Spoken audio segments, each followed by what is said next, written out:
This is how it is.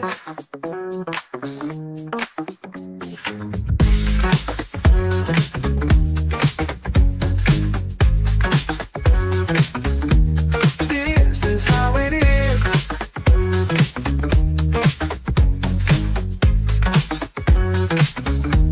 This is how it is. This is how it is.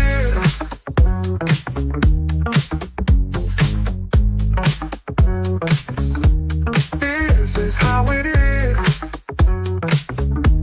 This is how it is. This is how it is. Today on Pop Culture Minefield.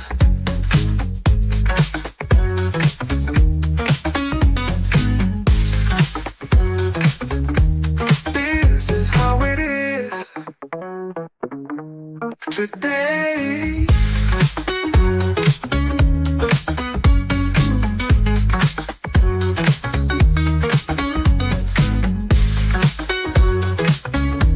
This is how it is. Today on Pop Culture Minefield.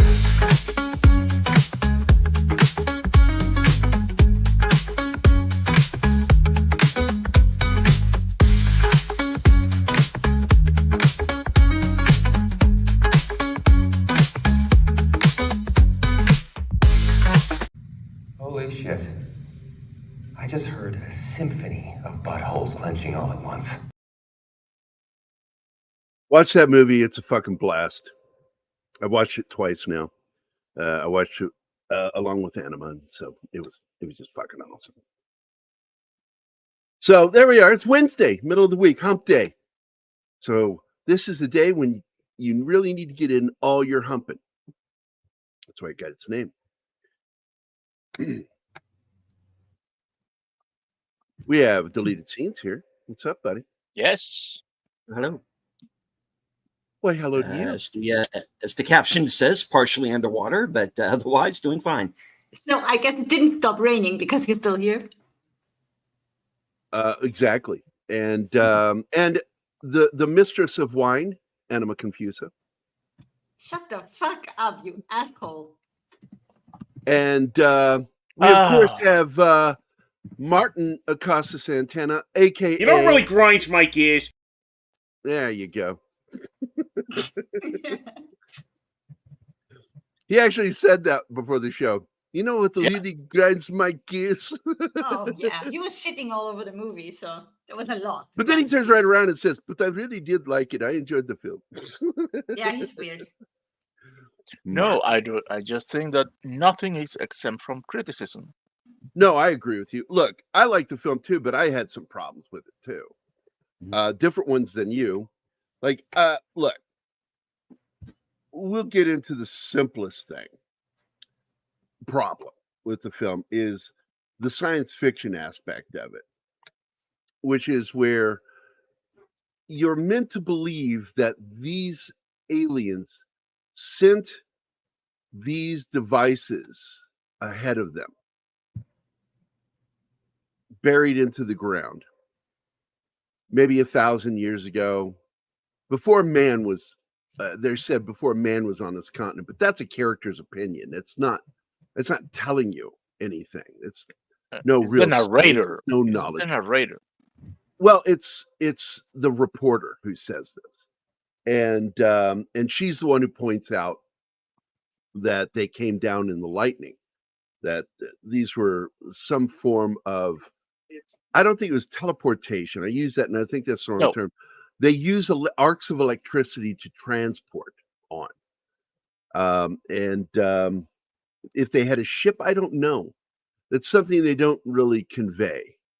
That maybe they travel through space in these arcs. I don't know. And as they near or start to burn into the atmosphere, it causes this thing. I don't know. The science fiction, there is no science in the science fiction in this film. Yeah, nothing is explained to you. Yes, they too much even is try untold. to figure out what they are once they are dead or start dying. You don't see And of any course, Martin has scientists trying to figure out what's going on with them, and that's weird. Yeah, and Martin has a valid argument that you know, if these beings sent those vehicles ahead, you would not want to send them too far ahead of you, your planned invasion fleet, because it would be sort of like somebody from 1995 sending computers set up on you know, a 500 megabyte mother drive to fight a war where they need something with terabytes. So, but the basic concept is that the tech is with them in the pods they're traveling down, and that's just the basic thing. And that all these things are under the ground are vessels, mechanical vessels that require something else to make them run.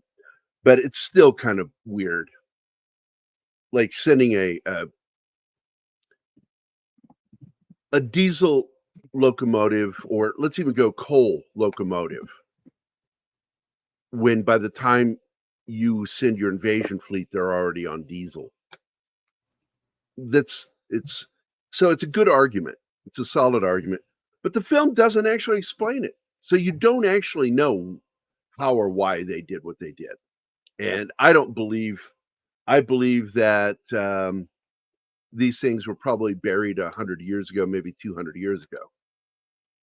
And they were sent ahead of the fleet, and it was going to take that fleet that long to get there. You see, 200 years ago, they would have been seen because they have been buried all around the world. Oh, possibly, but maybe they were seen. I mean, we have ancient paintings of things flying in the air, so I don't know. Oh, you don't really need to. Spielberg wanted to create a story where the invasion isn't, it's a MacGuffin. Best use of the word MacGuffin I've ever seen is in the new Deadpool film, where he breaks the fourth wall again, and he makes a reference to this device that the TVA is using. Oh, that's the MacGuffin machine. No, he says, what in the MacGuffin is this? Oh, yeah, what in the MacGuffin is this? Hey, boss. And that just fucking made me laugh so hard because he's pointing out this is a plot device. That movie was hilarious. I need to run the Tim's video. He's not been feeling 100% today, so Tim, here's for you. Oh, by what name are you known? There are some who call me Timothy? No, now go away or I shall taunt you a second time. I hope that gave you a smile, Tim. Oh, a second time. Good one again. Second time. I hate the French. The French annoy me. Joe. Don't get me wrong. I will take that back and throw it back out again as I hate Parisians. And that was our potential French audience just went out of the window. I don't think anybody French watches us. French Canadian, yes, not France. But I like the French because I've met a lot of the French, and I really dug them. But man, Paris, I got into a taxi cab, and this I said the name of the hotel, and the name of the hotel is French. I know. Fuck you with my accent. I don't care. Anima. But I said the name of the hotel, and the guy says, no Anglais. And I said, the hotel's name is in fucking French. And I am not going to give you a tip if you don't fucking start driving now. And he started driving.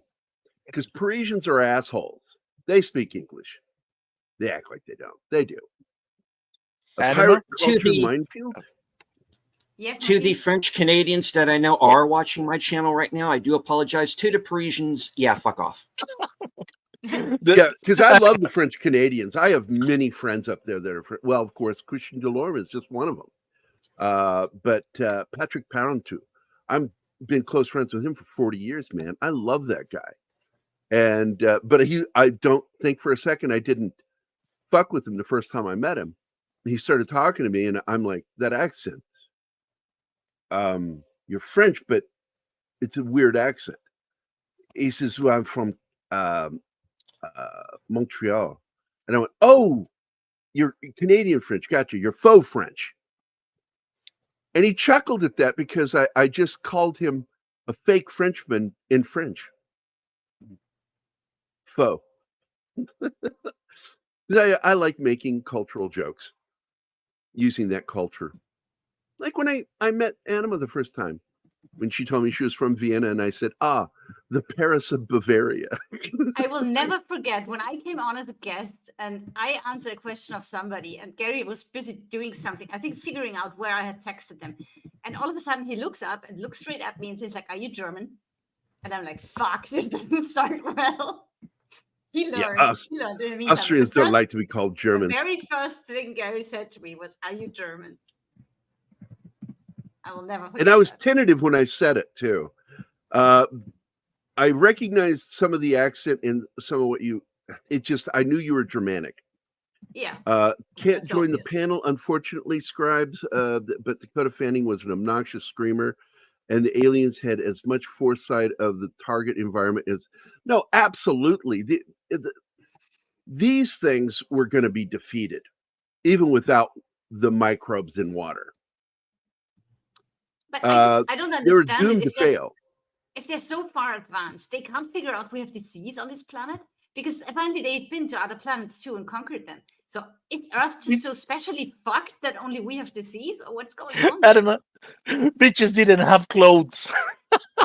Even clothes. They were naked. That doesn't matter though.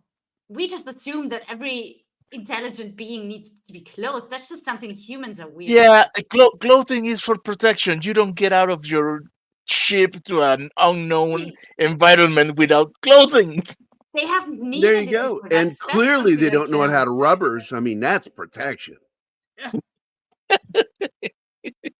So, but I got to tell you, no matter what, I still enjoyed the film. I still consider it. I mean, I love the 1953 film. It's absolutely George Powell, one of my favorite films of all time. But I really appreciated that there was more of the book in this movie. Yes, they veered off of it a lot, but they actually kept more from the book than any other film I've ever seen. Hey, Joe, what's up, buddy? Hey, Nick's in the audience. What's up? Hey, Nick. Oh, did you go and talk to Tuesday last night, Gary? No, I went to bed. It's a good thing Sean Connery was not in the movie. Otherwise, we'd have... I forgot it was Tuesday. Because they were back, I think, yesterday. For some reason, I thought yesterday was Monday. And my days are getting screwed up. Ever since I got sick. Ever since I got the COVID. I don't know if Nick even knew I got COVID. But yeah, I got COVID. I think the interview, Gary. But my weeks have gotten really confusing. And I thought yesterday was Monday. I really did. It was like, I don't know, man. My brain. It's a good thing Sean Connery was not in this movie. Otherwise, we'd have a hard time pronouncing the title War of the Worlds. He's not wrong. Anything with an English. The Martians, you know. Martians. But he's actually pronouncing it correctly if he said Martians. So Martians is the one word designed for Sean Connery. Yeah, dude. I was pretty nervous because I've avoided getting it for years, and because I'm a germaphobe. But I have close quarter contact with Lauren and Brad in the house. We eat together, all sorts of stuff, and so he was sick first, and then she got sick, and then I got sick, and I was like, the minute she got diagnosed with COVID, I'm like, fuck, I've got COVID. God damn it. So I immediately got put on that Paxlovid. I wanted to take the stuff that Joe Rogan took, but apparently the FDA is threatening to take doctors' licenses away if they prescribe it for COVID here in the United States. Yeah. It's a valid threat. They've done it too. It's what happens when you use medicine to make money. It's fucked up. Yeah. But I got to tell you, Paxlovid, I read into it, so I know what was in it. I was fine with it. So I took it and, man, fucking kicked that fucking bugs ass. The problem is Dude, some of the symptoms lingered, first and bridge of the show. but by Sunday, this last Sunday, man, I was already like completely over it now. The You only thing I've bounced got back lingering 3 right days now into is taking that. it took 4 days and I was over it completely, except for some of the symptoms. And some of the symptoms it was the cough and the tired and all that, but I'm still taking these No, but you're because coughing I've got a from asthma lingering dry too. cough, and this stuff is kicking its butt. It's helping with the coughing. Oh, by the way, for the backdoor reference there, Nick, we have a new video. Here you go. This one's fresh from the bakery. Holy shit. I just heard a symphony of buttholes clenching all at once. There you go. That was Anima's idea. By the way, Tom Cruise was trained Yes, it was. by an actual worker how to do this, and he's actually doing this in the film using that loader. And Well, he just it's has Tom- one scene. it's Tom and he learned Cruise. it for that. He always has to do that. Yeah, but it's One a couple of fucking scene in minutes. the whole film, and he One- went yeah. through 2 weeks of training how to do this, and he actually used it. I swear he only became a movie star so he could do all the fucked up shit All without this having cool to train shit. for years. Yeah. He's like, I want to do whatever I want to within a few days. If I'm going to star in a movie about race cars, I have to learn to be a race car driver. Well, he learned to fly a fucking fighter jet. Speaking of race cars, that Yeah. is Bullet's car right there. That is the Mustang Fastback. Same car that I think 65, 67. I can't remember which number, which year. It was either 65 or 67 Let Fastback. me tell you. 65. 65. So I want to pause it here because I'm going to point something out. This woman, not the actress, I'm talking about the character, The character is a bitch. Yes, She is insufferable. a terrible, insufferable bitch. Nobody should behave like this with their ex in front of the children. She's part of the problem. First of all, she's a helicopter parent.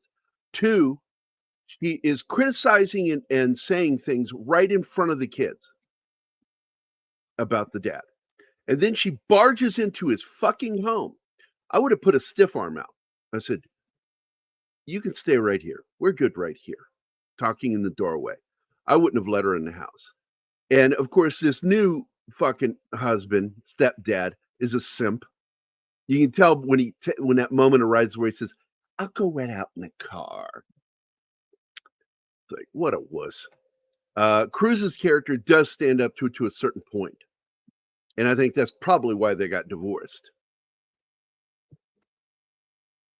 And for some reason, people get it in their head that makes her a strong woman. No, that's not what makes that makes you an woman strong. annoying person. It makes you an annoying, horrible person.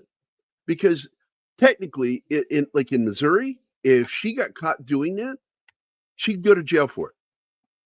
Damn. They That's will another fucking level. arrest you and send you to jail if you get caught breaking the family plan, which is if you speak ill of the other parent in front of the kids, you breached it, and they can call the cops on you here. Damn. Hey, by the way, And that's Sax the way it is should here. be. Hey, Sax. Hey, Gare Bear. What's up, my friend? Hey, fuck you, Kyle. Yeah, fuck you, Kyle. So I paused it just for a second because everything she does here is wrong. I would have been ashamed of myself if I ever behaved this way in front of my children.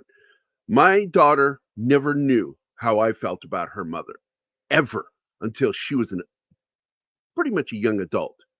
After 13, I didn't mind if she knew a little bit because that's when she got inquisitive and began asking me questions. And then I would tell her things.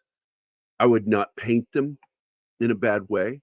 But like I would warn her because she was trying as a teenager to have a relationship with her mother. I said, don't put a lot into it.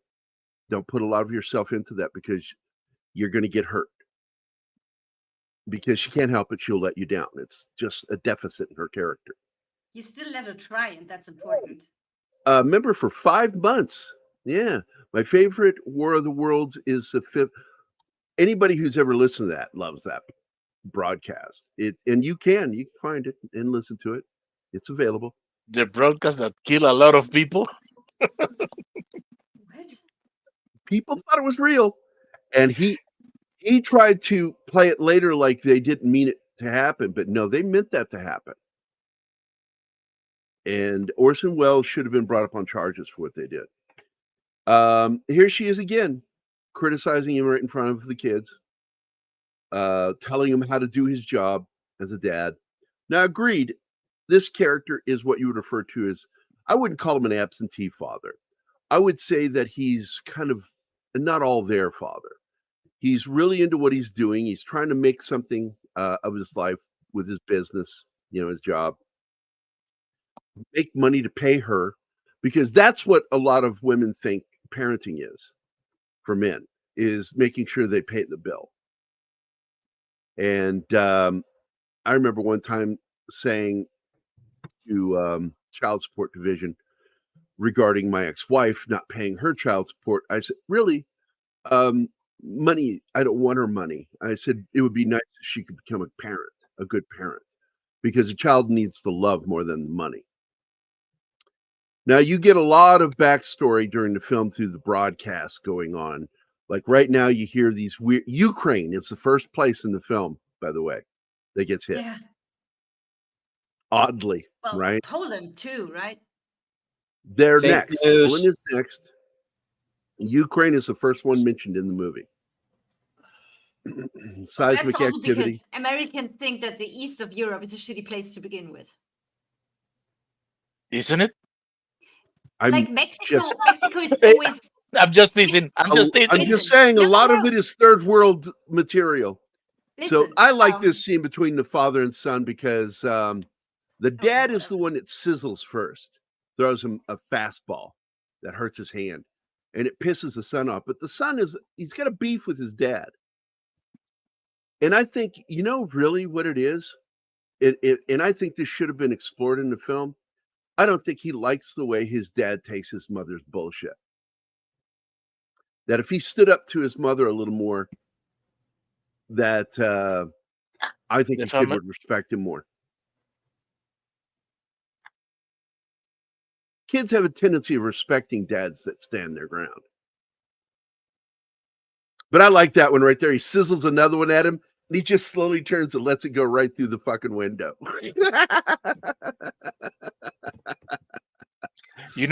You're right. And then the daughter says a great line there. She says, you're not going to get, because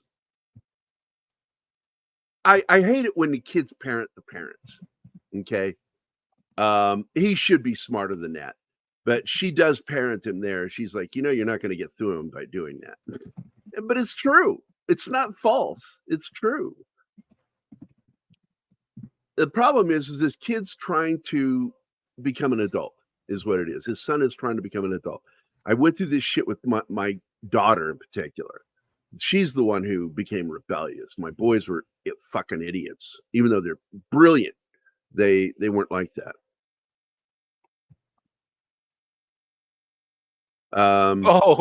We have another bridge. And who doesn't like Albeit hummus? a weak one, but there it is. Yeah, well, go for it. Play the video for him. Oh, mama. Where is it? Bottom. Oh, okay. Holy shit. I just heard a symphony of buttholes clenching all at once. There you go, Wade. Said by the other Wade. So, Yeah. just for you.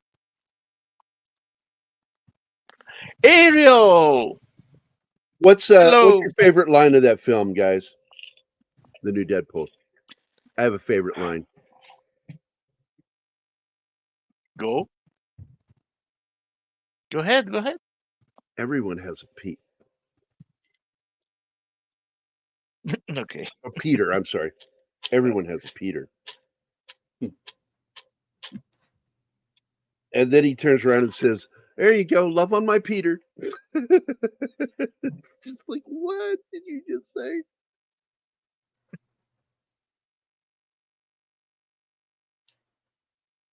I don't know if my favorite line in the movie really counts. What's your favorite line? Because it's the one where they let Blade have his classic line. It's funny though, because It is. anybody who knows what that line is knows that he said that personally, and they thought it was so funny they let him say it in the movie, and now it's kind of a catchphrase for him. And it's, what is it? Ice skating uphill? Some motherfucker's always trying to ice skate uphill. Yeah. And it's something that Wesley Snipes, said that they heard and they thought it was funny and they put it in the film. And then they put it in this film. So now he said it twice, and that's a catchphrase. I think it should be a t-shirt. It's going to get infected. No, it's not. It's going to work its way out. This is foreshadowing. Yeah. This is absolute foreshadowing in the story, in the writing, that the Earth is going to eject the aliens. I thought it was almost too obvious. Yeah, but that Splinter will definitely get infected. And your body's Yeah, I not know. going She's to so push full it of out. shit. It's like, yes, it will get infected. And splinters have a tendency of not working their way out. In fact, sometimes if you don't take care of it, your skin will grow over it, and it goes deeper into the fascia. So, thanks to kids being doctors, not.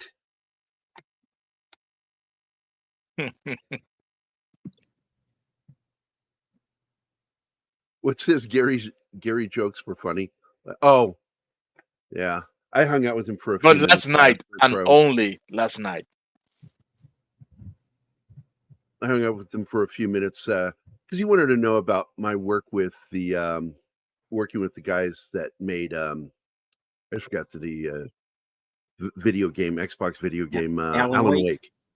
Yeah. Because I worked directly with Remedy Entertainment and eventually with Microsoft, but first I started working directly with Remedy and Miko, who is the writer of the game.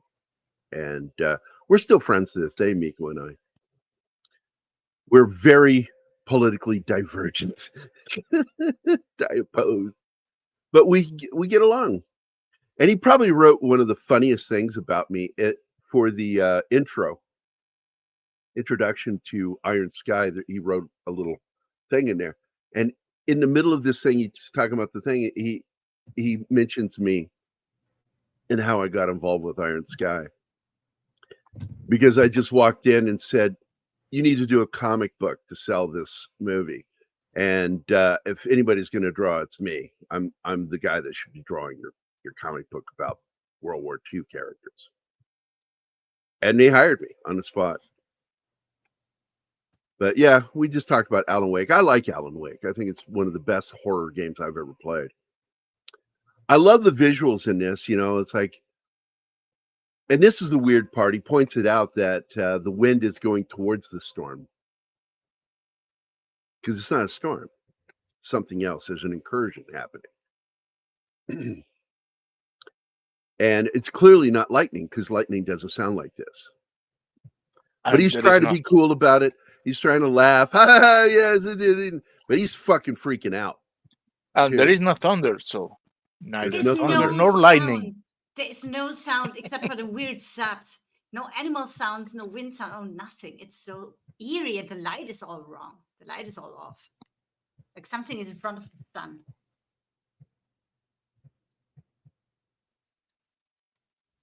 No, I did. We talked about it when I went to work with some of those guys. And I'm still friends with a lot of the people from Iron Sky. I didn't get to do the second film's graphic novel because I had first right of refusal. And I kind of got screwed, not getting paid for some of it, as did another artist. We didn't get paid. And that irked me a little bit. So I wanted the money up front this time if I was going to work with him again, and he couldn't do it. And I'm like, no, I'm not going to do it.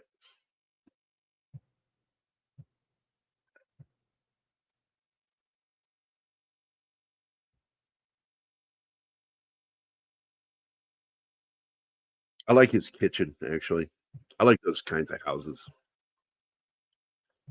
You never saw oh, yeah, that's the one I was talking about. Star Wreck. It's actually pretty good. I think it's on YouTube. Yeah. So this is how you know it was a true EMP pulse, is that his mechanical watch stopped.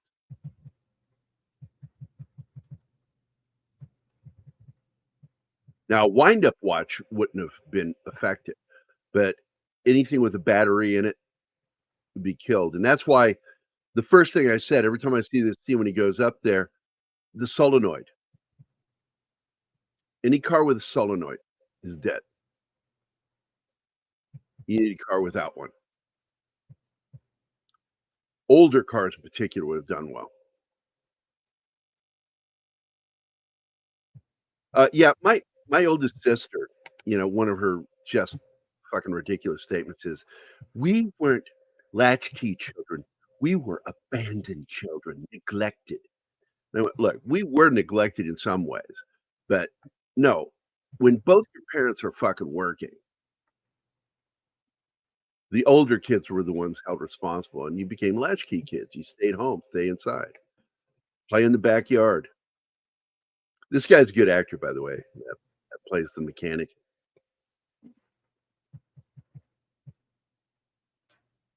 Yeah, his car, I don't understand what happened to that because it's a 65 Mustang.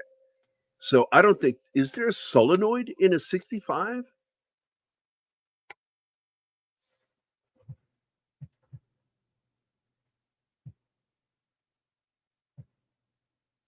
The thing is, if the car was running, there's no reason to shut off.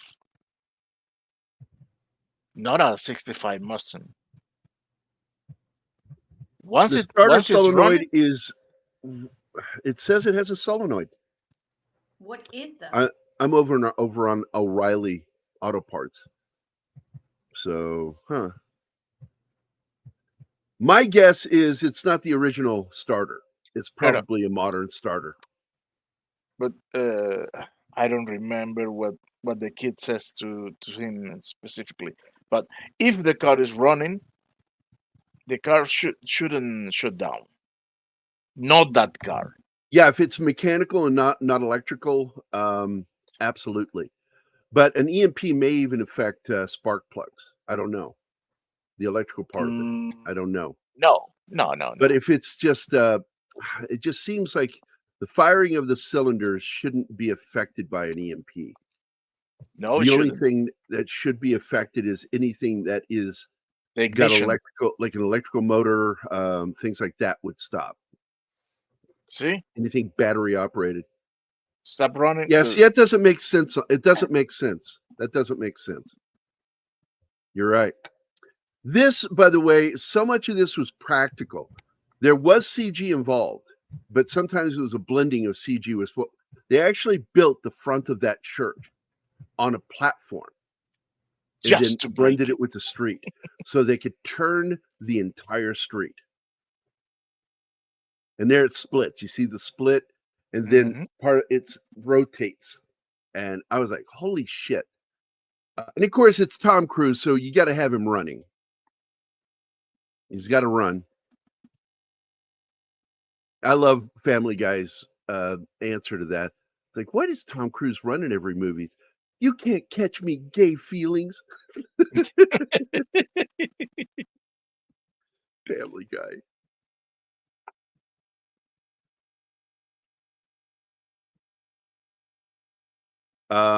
I really think this is a horrifying scene. Even though the science doesn't make any sense of why they would bury this thing thousands of years ago. Or even hundreds of years ago. Absolutely. It's the movie hits it on the mark every time in which it tries to they not use only CG, try, but accomplish to get your emotions in.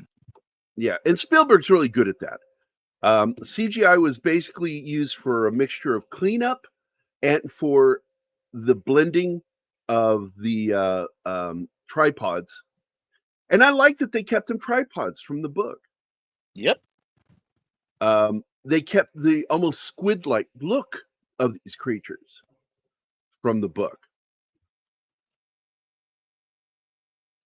How narcissist are those creatures that their vehicles have their body? Yeah, form? everything is designed based off of their design. You know, it is a form of it's I don't know if I would call it narcissism, but it's self-absorption. Because you think so much of your design that everything is designed that way, which is a flaw. A tripod is not actually a very strong thing. Oh, Nor almost is forgot, very Martin. stable. Your video clips are backwards. Oh, Ariel, we miss you pointing that out so much when you're not here.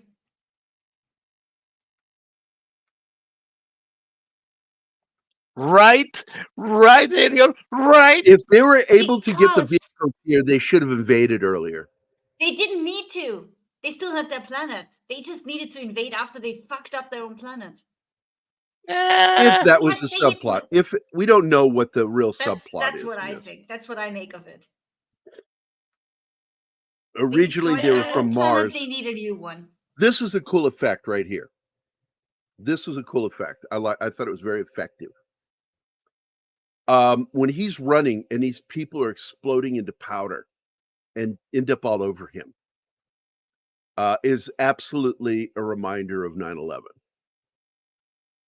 That's the first reminder. The second Brainy reminder Dick, is he goes when there. and that's why Dakota Fanning was hired, because she can scream probably better than any child actor at the time. He has a shrill, look at that dust all over him. Absolutely is meant to be a reminder. And he makes it back to the house. And that scene when he realized he's covered in human dust Well, his kids ask him, is, "What's that all over you?" And he goes to a and when mirror he and looks at it, realizes it's all he's over him. in shock. He's Yeah. in fucking shock. Well, he is when he comes back, but that just tips him over. He loses it. But she screams, "Is it the terrorists?" It's a great line. Is it the Yeah. terrorists? And that is the second reference to 9/11. Because And this movie came out 4.5 years after. as annoying as the And screaming is, she's always been a great actor, even back then when she was so young. yeah, she was ahead of her time in her skills as an actor. Oh, My absolutely. problem is she's not written well. This bullshit, my kid acted up like that in the back seat while I'm trying to focus on driving. Oh God, yeah. I said, I'll pull this fucking car over and we'll see how much screaming you want to do then. Stop now. Stop it. Stop doing it. My It's dad not a would have tumor. just, my dad would have just, without looking, just randomly hit to the back seat with his arm, his right arm, because he was always Smacking driving. asses. Smack just whoever he got, and the other two would have shit for it. Because Just, if he, I don't care who's going to get hit, but someone's getting hit. No. exactly. And I'm not one, because Zoe will tell you, my daughter will tell you, I'm very much didn't want to have physical contact outside of hugging. I just, I don't like that. But I did swat her ass a couple of times. And the second time I spanked her, I said, don't ever make me do that again. Because I fucking don't like it.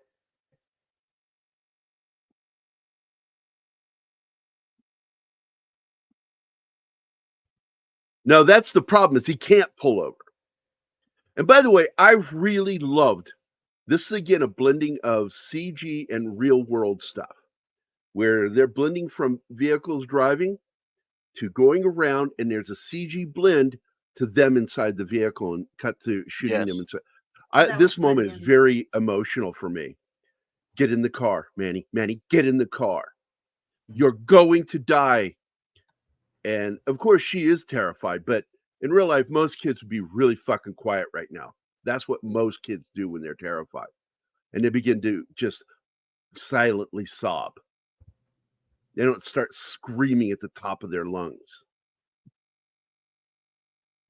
Well, this kid has been raised in that way. to Well, that's the problem. thinking She's been raised she by a has the pampering mother. Yeah.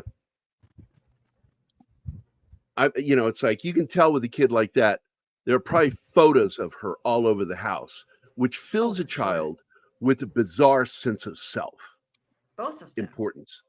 And you shouldn't Both of do their that. It's photos. not healthy for your children to see their photos all over your fucking house. I don't consider that love. I consider that almost like fixation. You shouldn't do that. If you want a healthy child, you got to raise them mentally healthy. Yep. And this bullshit right here, you're in your safe space. Jesus Oh, Christ. Jesus. Stuck with freaking Goku over here. Yeah. Oh, that's right. He played Goku. That's right. Shit. He's in the live action Dragon Ball Z. I forgot he was in that. Yeah. Yeah, the mechanic should have gotten into the car. Absolutely. Yeah, but absolutely, Ariel. But the way to throw Cruz's character more off balance is you have to take everything away from him that would, I don't want to say comfort him. You got to keep him off balance. And his character is kept off balance the entire film by two really fucking pain in the ass kids that he's just trying to keep alive because he doesn't want them to die during their visit. I kind of get that vibe that like I just want to get you back to your mom so you can die under her care.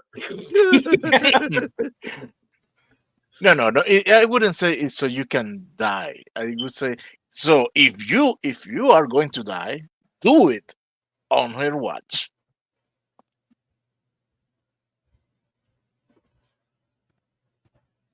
He absolutely.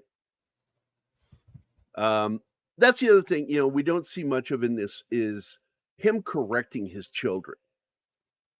He doesn't do that. Instead, he feeds into it. And it's a sign of bad parenting on both him and his ex-wife's part of not being the adult in the room. And this is, I'm going to point this out to you because I raised my daughter. And when I heard her on the phone with her mother one night, and she didn't know I could hear her, and I heard these words come out of her mouth. She goes, I get so tired of this. Why do I have to be the adult in our relationship? She said that to her own mother. Because she was more mature than her own mother. And because I raised my daughter right. So much so, she's afraid to be a parent now. She's suddenly become afraid of it. It's like, I said, baby, look how good you were with your younger siblings. You're going to be an awesome parent. She says, well, I don't want to be in a hurry to do that. I worry about it. I'm like, whatever. Every parent worries about that. Mm. That's what makes him a good parent. Yeah, but then him and the mechanic could have overpowered the crazy guy, which he would not have overpowered. Absolutely. But by the way, so in the book, the main character doesn't have a name, and he is a journalist in the late 1800s, kind of loosely based on H.G. Wells himself. And because he was a journalist, a lot of people don't know that he was a journalist, and he's basically journalizing what's happening as this invasion takes place every day. And when he ends up in that scene where he's in the basement hiding with this, it's a priest or something. He's a former Anglican preacher. priest. Yeah, he's a minister of some sort, and he's also insane. And once he realizes that his survival is dependent on this guy having to die, is one of the most emotional moments in the book. And I thought they did a really good job of motivation for the dad to kill this guy in the basement. And I thought they brought in elements. This is the film that brought in more elements from the book than any other version, which is why I've talked to other people that are fans of the book that say that this is the best live action film of War of the Worlds so far. But do I think it's great? No, I think it's very flawed. It has a lot of issues within the plotting. And it's always the plot devices that are the problem in films like this. I do like this one where he's making, I'm allergic to peanut butter. I don't want one. I'm not hungry. He fucking throws the peanut butter against the window. And I don't think And this shows that he's a bad dad. It just shows he doesn't have much experience. he's because frustrated and he doesn't know what to do. She took the kids away too early, and he doesn't spend enough time to be a good dad. He has zero experience. He's And they are not scared. making it He's easier for him. frustrated. He's scared. There's the word. He is scared. He He is. can't show much of his fear. His fear is coming out in anger. It's coming out as anger. And it's not really anger, it's fear. And I think Spielberg tried to do a good job here with him. I just think that he's Spielberg is probably a terrible parent if this story says anything. Absolutely, she's being a snot nose. Like the thing she says there going into the basement, just a snotty thing to say. And my daughter knew when she fucked up with me. I didn't have to get physical with my daughter. I would just give her a look. And it's called the resting bitch face look that I would Do I know that look? It's just. All of us do. And I would sit there and make sure she would turn and look at me with this face. And then I would say these words. Is that really what you think is the smartest thing to say to me right now? And you would see a complete attitude adjustment. And my daughter said it, and she understands it. There needs to be a little bit of fear for respect with parents. If you're not a little afraid of your parents, you weren't raised right. You should be a little afraid of your parents. I was terrified of my dad because he would knock the shit out of me. And I didn't like that. Hitting me in the head was the thing that really was too far with my dad. He liked to rap me with that knuckle, or he would do a very hard NCIS slap on my head. The way they do it on NCIS is it doesn't hurt. That's the way I did it. My kid, I would just do that upward. It's more moving upward. You're brushing their hair with your hand. Just a reminder. My dad would there would be weight behind it, and he would smack the shit out of me. And he did. He knocked me out of my dad even knocked me out of my feet once. I remember that. I was so stunned. I was had tunnel vision. If I was him, I would have just left the kids. There you go. Absolutely. And that's what he's trying to do. He's trying to get the kids there so they can die there under her roof, so he won't hear it for the rest of his life that he fucked up. It's almost how this feels to me.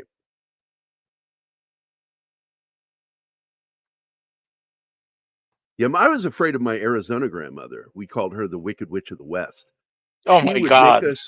She would make us go out into the backyard and pick a switch off of the grapefruit or off of the tangelo tree. Not tangerines, but tangelos. They're smaller. And it would be if it wasn't fresh enough and green enough, she'd make us go pick another one. She wanted one that was fucking gonna hurt. Is what she would. She would whip the shit out of us. I kind of wished that they had people survive that wreck and show them, because it is possible to survive wrecks like that. But I don't think there was anybody on that flight. I don't know if it was a returning flight or what.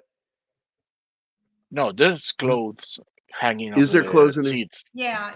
You can tell they're people. Oh, but this is the reporter. No. They didn't disintegrate. Here's the thing. No, I'm asking, but it's not important. I'm trying to get to her. She's the reporter who gives us the most narration of what these things are. And it's the only character that gives us really anything. And I think her idea of some of this stuff is bullshit. I think she's right how they transport it here, but her theory is ridiculous. And So in reality, we don't know if maybe even those, because if they transferred into the ground through lightning, maybe the vehicles are transferred into the ground by lightning. And you So they never didn't see wanna any have- scientists. Wait, You let see me the address press and you see the military, and that's all. No scientists. let me Yeah, address they have no scientists in this. aerial concerns about the people in the plane. The plane cracked up in the air, and all the people fell into the river. That is why there are bodies in the river. You're I muted. said one of two Oh. things happened with that, because they are fully clothed. And they don't look like, I think that was from a bridge. Yeah, they don't look Those like victims people from a car crash. were on bridges. I think that's what those people that you see, and that is in the book, by the way. Also, the burning train is in the book.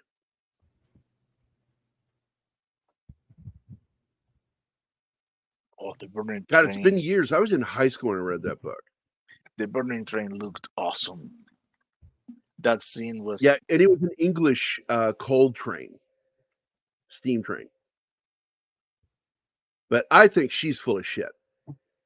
And I think that was a false information, because it doesn't make sense. Some of the stuff. Well, she I just think cares for that headlines, the Gary. potential that the first set of lightning was the planting of the ships, and that the second bit of lightning was them coming down into it. that would make more sense. But then why underground? Fear of military coming up out of the ground would probably be a great way to scare the shit out of people, startle them. You catch them more off guard, which is what they did. They took everybody off guard. And they expected probably a quick and effective takeover, but I think the military was going to eventually beat them. And we do see a little bit of it in the original book. And there's some great classic artwork based off of the book. If you've never seen it, go look at some of that artwork from it. It's very steampunk.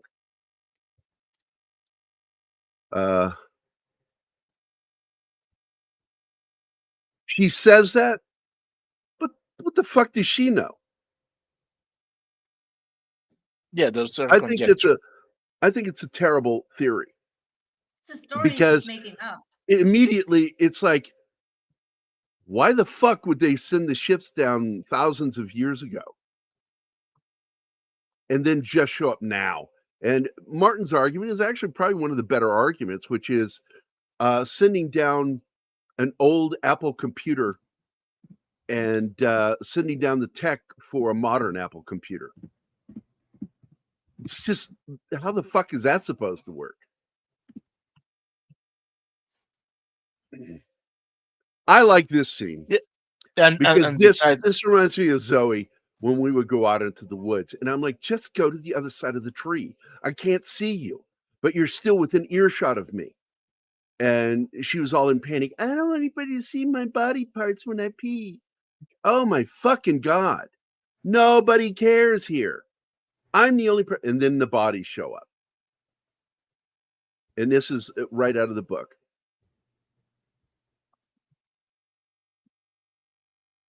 And at first it's just one, and then it's a couple more, and then they just get more and more and more. It's horrifying.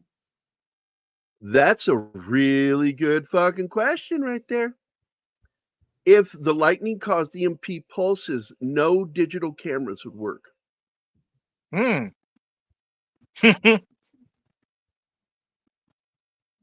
Digital. Great oh, fucking point. we have Andy in the house. Andy Morrow. I know Aw, people man. who still use the non-digital cameras because they like the pictures that they make. So they might have had some of those still. House of Dragons. We've got a House of Limeys.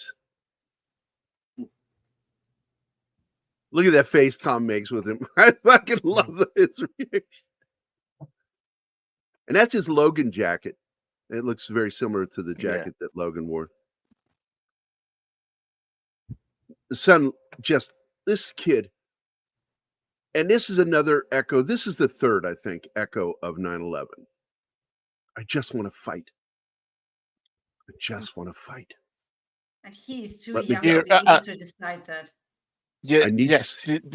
this scenes makes me to believe that your previous comment is absolutely right. Her main About- gripe is that with him and his dad, he sees his dad that He sees him as someone that, weak.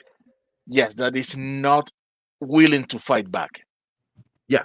On anything. And absolutely, if he'd seen his father fight back with his mother, absolutely he would not be reacting this way to him. He'd be rebellious in other ways, but not with that. And I feel he has no respect for his dad because his dad doesn't fight back.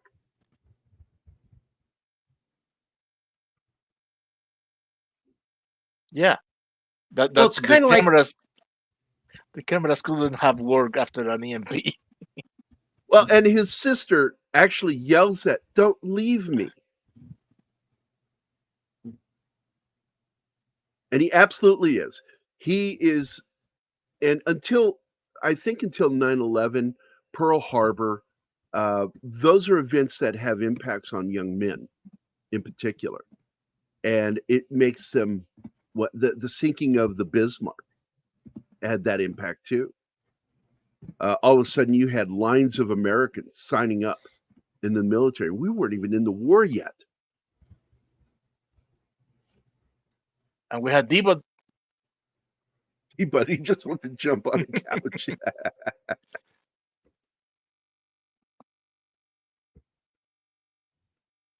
And I got to tell you, Ariel, there are so many character. They're not consistent. It's very inconsistent with some of them. This is another good scene, very similar to something that happens in the book. Yeah. And in the original movie. And in the original movie. That's right. They kept that in there. And in this situation, I think my problem with this scene is how it's written, and again, how the kid acts. The minute he gets out of the car, he should have yelled, if he was going to get out of the car, and they were going to have to get out of the car, he should have yelled, "Get out of the car. Let my kid out of the car." And a lot of this is just chaos, pure chaos. But I do agree that when you're in a mob situation, they can get out of control very quickly. And I've seen it happen in person. And it's a horrifying moment in the film. And he is scared most that they're going to get separated. And that's constant in the film. There's the scene at the river when they're getting on the boat. That scene also pisses me off because there would be no cars on that ferry boat. It would be nothing Yes. but No sense to have all no the cars way there. they would have allowed the military or the boat itself, the command, would have What a waste of allowed space. vehicles on that fucking thing. It would have been nothing but fucking people. If there were vehicles on there, military. Yeah. Also, I- why go on a boat? It's slow. It's a big, slow target. And a very Does that big feel safe? target. That's why I say big and slow. How does that feel safe? In any I way, shape, liked or- what Battlestar Galactica did in 04. I thought it was a very good job. Yeah. I liked the pilot and I liked the series, first two seasons. I couldn't stand the rest of the series. I thought the ending was dumb. Although the diner doesn't seem to be affected by all these people around.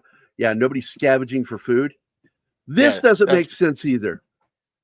This wall wouldn't be happening right now. It's just Mhm. like, this is like one fucking day.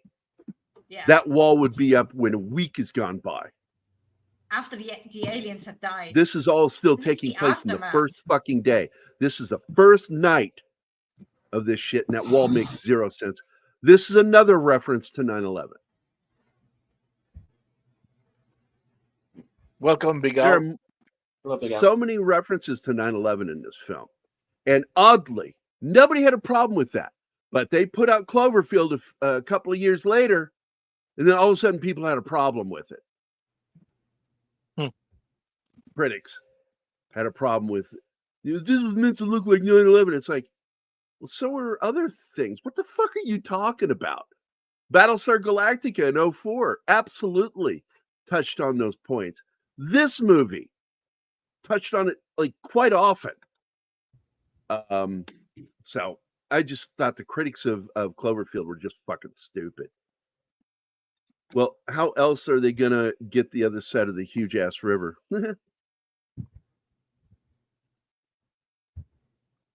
Do not try to cross the river. Do not run in front of your enemy. Try to flank it and run backward. Well, Get but away these It's people like are stupid. Remember when Anima the Earth caught starts to crack something. open? They Why run do along the people cracks run and not away along from with the them. crack in the road? Yes. Hold on, I'm pointing something out you so said, Anima. stupid. Hold on, Anima. I'm trying to point something out you said. Because she made a great criticism while watching the film. I hate it when people, I'm not doing your accent. I'm sorry, I'm not going to try it this time. Thank you. I don't understand why people try to run along with the crack. It's sort of like that stupid scene in Prometheus where they're Yeah. running the same direction as the Of the fucking ship donut. rolling at Yeah. them. Like perpendicular. Sideways? Never heard of turn right. Right angles are good for you to survive things. Don't try to outrun it. Try to move away from it. Get out of its path. That's You your know. instinct to get away from it, and they just run alongside the crack, and then the crack is between their legs, and it's just Oh, that's wait, so what- fucking stupid. It annoyed me. What is this? What is this question about, Ariel? I don't understand this question.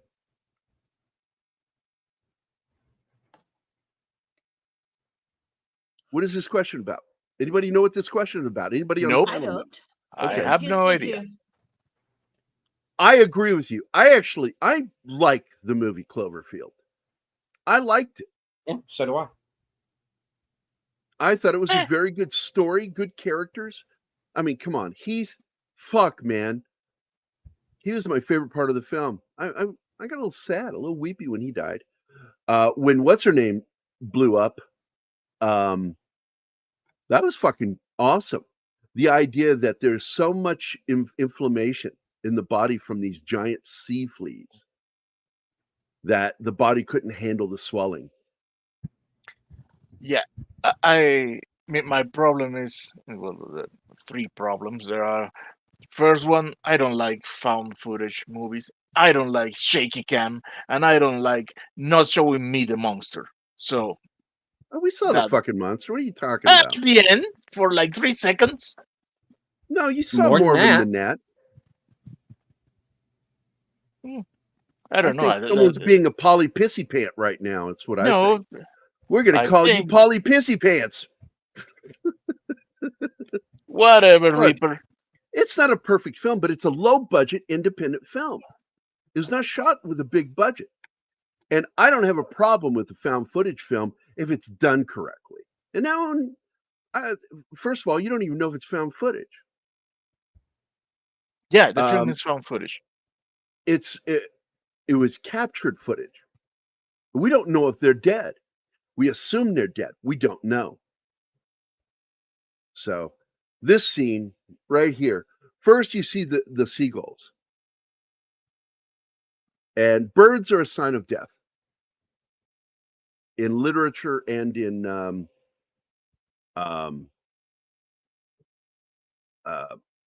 poetry.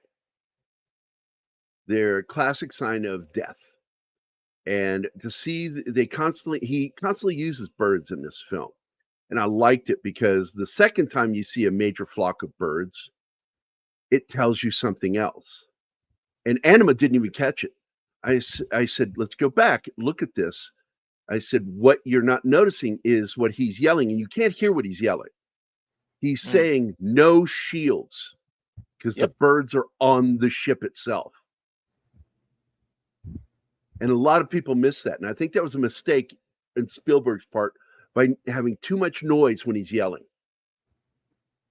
to understand what he's pointing out.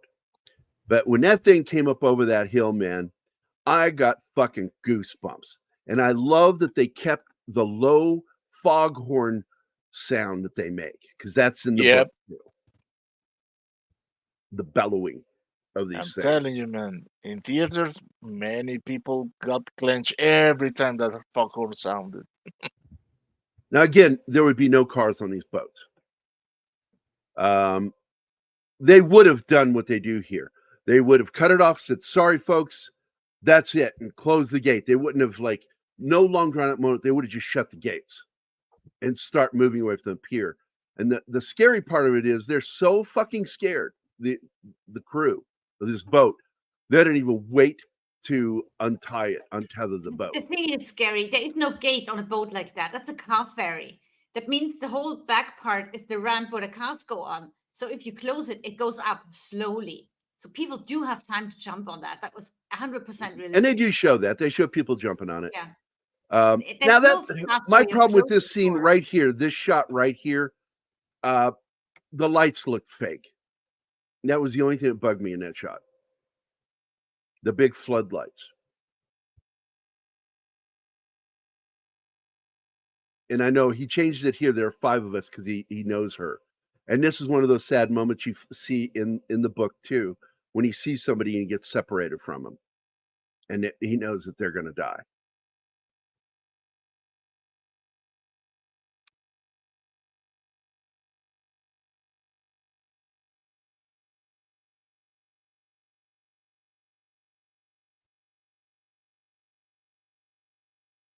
Well, you assume because they don't show you. There's a rule you learn in film: unless you see somebody die, they didn't die. And Game of Thrones really pushed that to the ultimate level, but because you can hear them talking after the explosion, and you don't know if they survive. But the military gets a hold of it, and that's what that is. And oddly, the name Cloverfield came from the name of the road that the office was on for the film. It was on Cloverfield, a real street.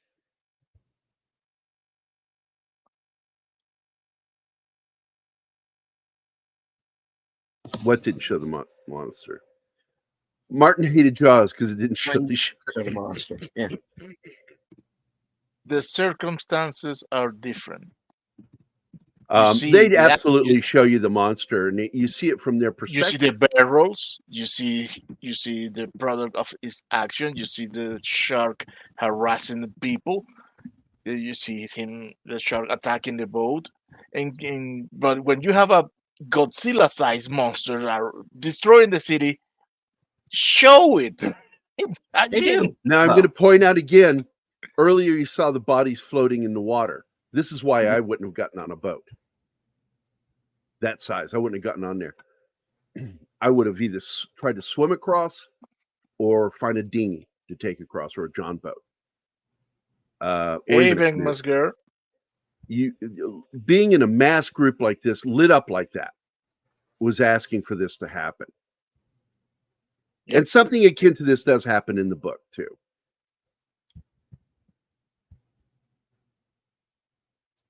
But as I recall, it's a military ship trying to save people.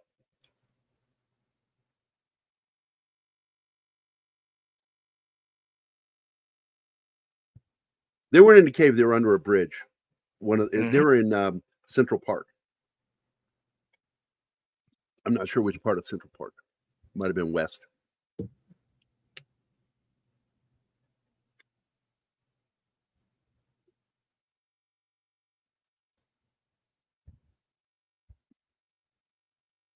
Okay, so Gary, to answer your question earlier, it was asking if all the pictures on the wall was during the alien attack or for something else. Oh. No, it was for the people killed or missing. And that's from usually the what we alien do attack. after the thing is, Yeah, but that's like a done. week, When things a few calm days to a down, week, yeah. you start seeing that. Have you seen this person? That's And post-catastrophe. you get a not wall in the like middle of that. things. I know it was thrown in there as a remembrance of what happened after 9/11, but I'm just telling you, same day, no, not going to happen. No, it Especially when wouldn't have people been are that quick. migrating. They would have been migrating. Who would have been looking at it? Who would have time to put that up? And this is again from a naval scene where you just see all these fucking pods in the water attacking boats. But this is where you get a good idea and you learn first about the baskets, and the baskets are weird. Put the lotion in the basket. lotion in the basket. Yeah. I beat you. I Oh beat my you god. to the Yeah. joke. You. By the way, this is a great use of rear screen, that single shot there. I love rear screen projection used in films, large scale moments like this. And this is, that's rear screen projection right there. That's not them blue screened in. That is a giant screen, and that stuff is projected on it. And I love use of that. I think it looks good. It gets some of the bleeding colors onto you because of it. So it has just a more believable look to it, especially front screen projection in particular. This is, again, rear projection. That is a screen behind them. It's a giant 3-story screen. Hey, Rob Thunderheart's here. How you doing, brother? Hope you're doing well, my friend. Hey, Rob.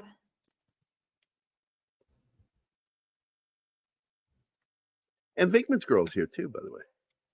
Oh, and she's on time. That's pretty cool. Yeah.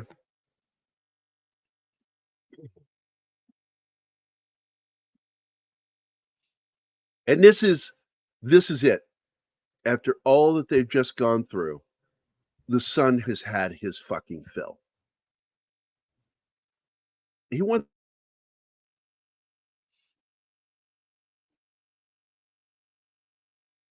Hello? Hello? I don't know what happened. You froze up there, Gary.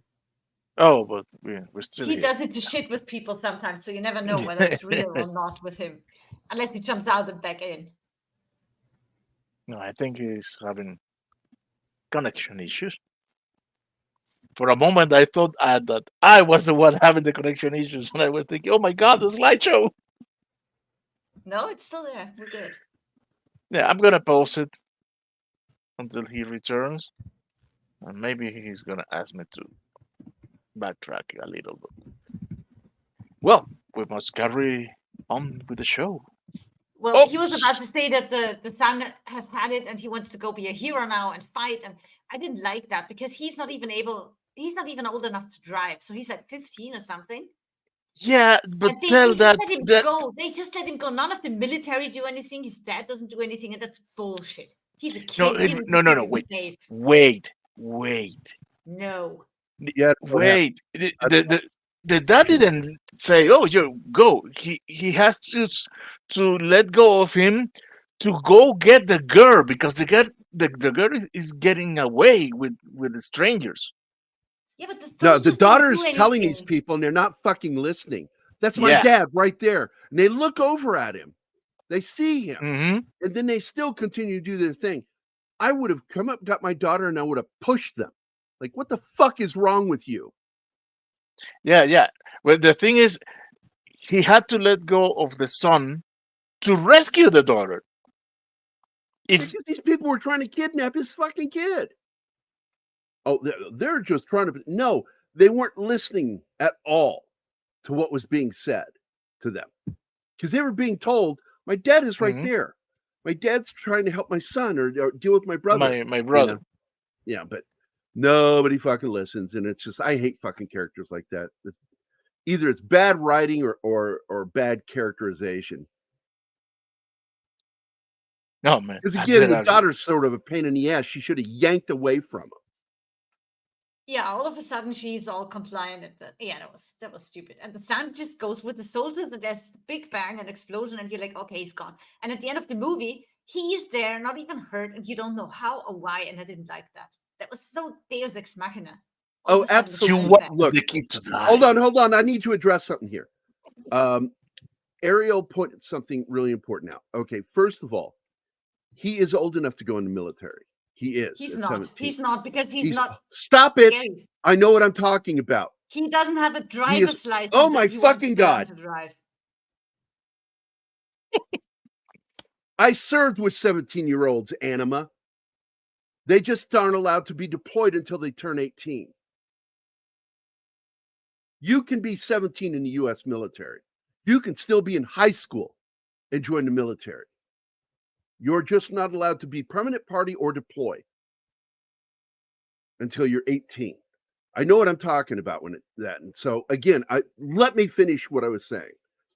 Aerial billet during World War I and World War II, boys were going in underage, lying about their age. And at that period of time, you could kind of get away with it. You couldn't do it today. But whether he has a driver's license or not, he has an ID. He can get into the military. He doesn't have to have a driver's license. Also, a signature from a parent helps a lot. But he can't be deployed at 17. In this given situation, they probably wouldn't fight him on it. They would take him because we're at war with something that's attacking every place on the planet. So, again, I'm sorry I snap, but you won't listen to me sometimes, and it frustrates me when people won't let me explain how it works. The U.S. military will take you at 17, no younger. They will take you at 17, but you're not allowed to be deployed. You have to be 18, an adult, in order to be deployed. But you can serve at 17. So, moving ahead, they got away with lying about their age in World War I and World War II because it was a period of time where records were not kept very well, and you could lie about your age. Also, by the way, they didn't have photo IDs. Driver's license didn't have photos on them. They were like little cards with information written on them. And that's it. You can fake those. My grandfather did that. He went in at 16.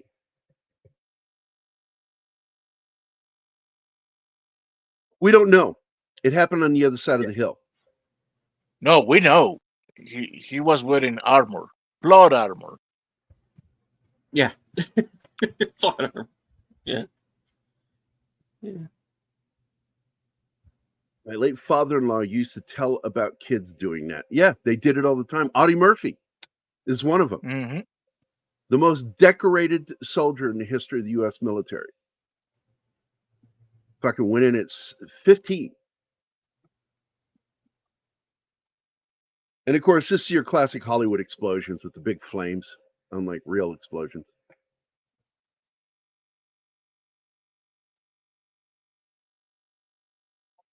$13? The fuck? Yeah, I've heard of that. Nothing Yeah. surprises me. Nothing surprises me. They even made a movie about it where there was a kid who was like 12 or 13 who Ricky Schroeder was in it, and they made like a whole movie about him and everything. It was like 12 or 13. Was it Civil War? What was it? World War II. And he got to the Navy at like 12 or 13. He kind of conned his way in. He must have been gangly or something. Yeah. Now, when he's trying to get away from everything in the original story of the book. There's also a nod here to the 1953 film when it sends down the little eye to look around. That was done in the original film.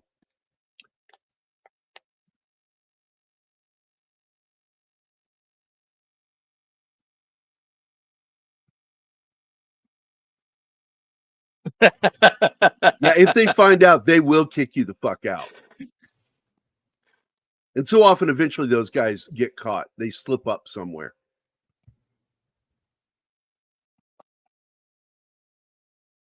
Yeah, it's difficult seeing Tom Cruise overpowering Tim Robbins. Yeah, little tiny guy beating the shit out of a bigger guy.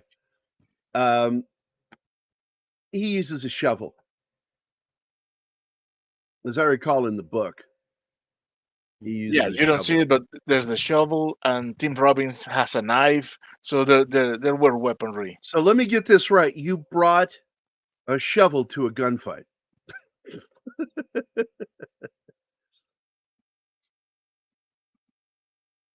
Now, Now, my grandfather stayed in. They never found out. He kept his mouth shut, and he was in the Battle of Belleau Wood. He was part of the Army Second Division. It's very called Second Division that supported the Marines and defended the flanks. And then he also is one of them that was sent forward to hold the position while the Marines got some R&R, and then had to come back up. And then he went back to where he was at.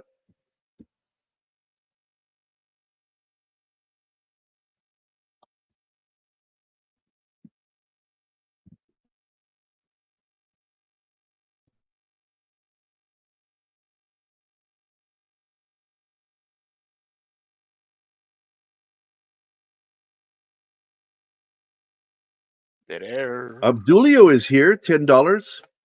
All Gary, right. have you seen the indie game on Steam based on this movie? No. It's an open world survival game where you try to live through the days of the invasion. It's still Work in work in progress. progress, but it's looking great. I've never even heard of it. Me neither. I will have to check it out. And thank you, Abdulio. That's amazing. Thank you for the $10. And it's so good to see you everything- again, man. Everything helps to keep the doors open. Let's see. What's a good video? I'm not like. Oh, I like this one. Here's your video. Here's your burger, sir. Thank you. Sir, I need another $1.25. Is that right? Keep the change. Roadhouse. There you go.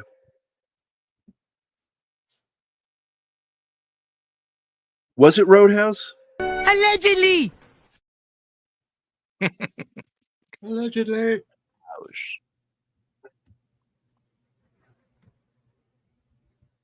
Well, I wouldn't say quite normal. The guy was. No, he was mental from the moment he got in there. He was unhinged. Yeah. But when he sees the blood and realizes what they're doing, yeah, he's gone. Bye-bye. Completely gone.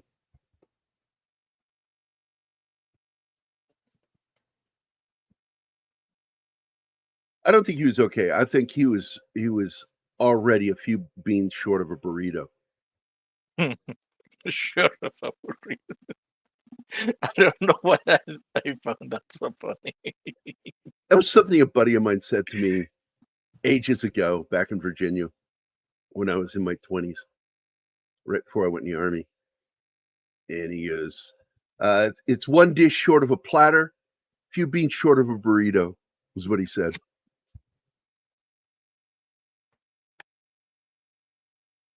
A few blocks short of a wall.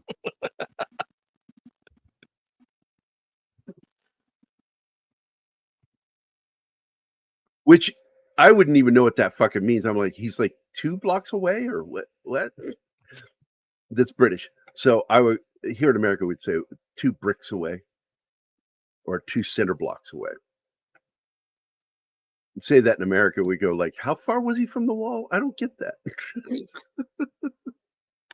What is this? I see deleted scenes. What is this? Yeah, this is the movie I was talking about. Too Young to Hero from 1988 with I don't Ricky fucking Schroeder. remember this movie This at all. is, yeah. It was, Oh, I got I it. think it was on CBS. Oh, made for And, TV. I didn't see a lot. It was made for TV. movies. Yeah. And so I bring that up. Oh, hello. Are we losing the Hello, film hello? strip? What's going on? Hello. I can hear you. Yeah. No, I don't see it moving. Oh, it's frozen. Yeah. I'm gonna reload it. Yep. It was at the 55-minute mark, I think. Not sure.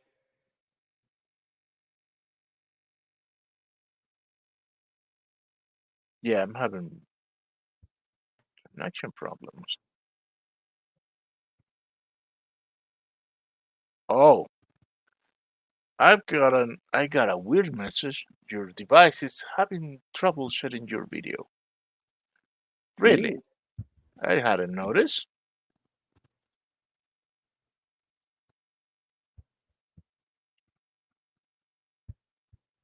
Nope, it doesn't want to.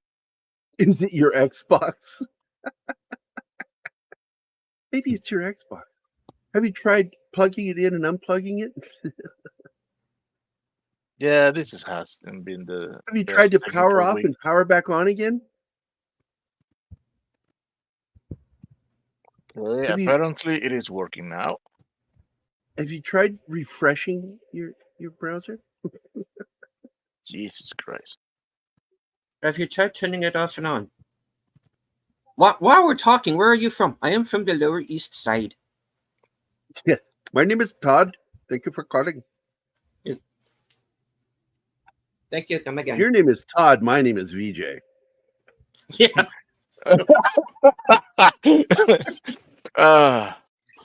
So this is one of the few times you'll ever see Steven Spielberg using modern military, because he is not a fan of modern military. That's why he's never done any films. He only does films that take place in World War I or World War II. He doesn't respect the sacrifices of modern military soldiers. Jiggle the cord. We have a right? question. This is the closest to the book that I've seen. I hated the British series. I mean, I despise it. It's the last one that came out a couple of years ago. Terrible fucking mini 209, series. I think. Terrible. Then they did a international one that was I think it was on Apple Plus or whatever. It was terrible. It was also not well thought out. Let's see. I like the 1953 version, but it doesn't get close to the book. It probably has more in common with the radio show than anything.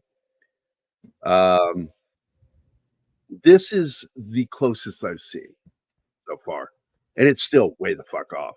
But at least they got some of the elements from the book, important elements from the book in the film. Like I said, the central character, the main character, the protagonist, no his name. He doesn't have a name. The story is being told from his perspective. This is a dad on the edge of losing it too.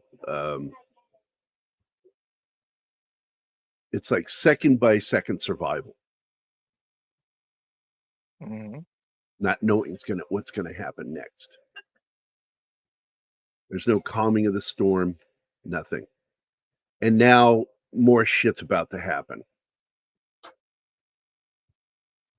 Oh, and he gets so pissed here when the guy is talking to his daughter. Yeah, and here's the thing he's saying to her, that if your daddy dies, I will take you. He doesn't make it, I'll take care of you. It's like, you don't need to be saying that.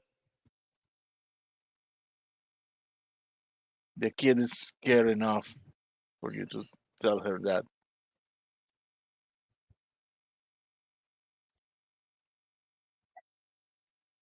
Oh, Spielberg's a leftist. Well, most of them are. I mean, let's be honest. They've exposed themselves for what they are now. Yeah, he's beyond liberal. So miss the blood spreading vines terraforming, or is that a byproduct? It's a form of terraforming. Mhm. This is a nod to the 1953 film.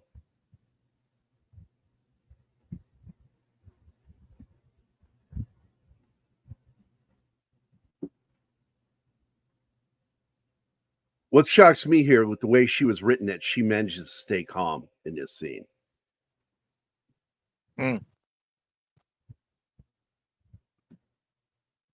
Oh my God, look at this name. Vinicius Helicopter Tours. I know who that is. Right.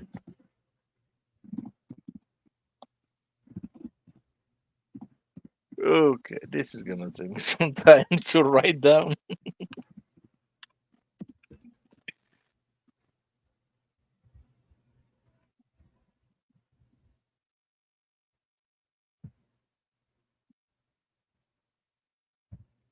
Shot of the axe.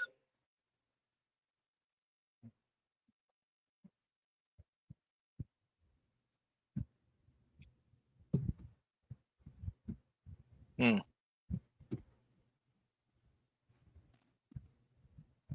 The thing I found interesting is like, why does it come back later after they've already gone underground? You see the actual aliens.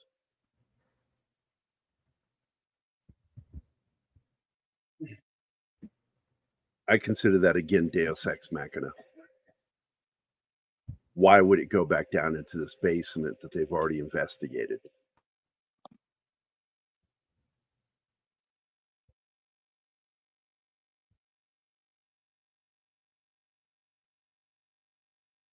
And it even kept some of the same look as the eyepiece from the 1950s film. The only big difference is that that had the three eyes, like the alien itself had the three eyes.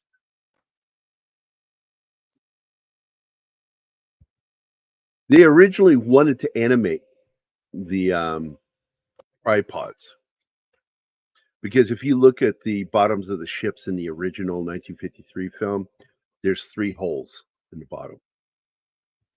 Yes, they have like in some And they were going to say in that some they were scenes. invisible. Yeah, in some scenes you can even see the legs made of light.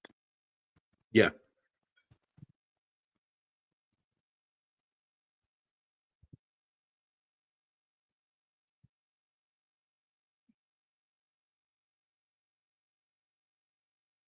Yeah, but the guy is not completely lost until he sees the vines and The how blood they are vine. made. Yeah. He's like I said, he's crazy, but he doesn't snap until the blood vines and he realizes they're using human liquid, you know, liquidized human tissue as well as the blood to spray as fertilizer on these fucking vines.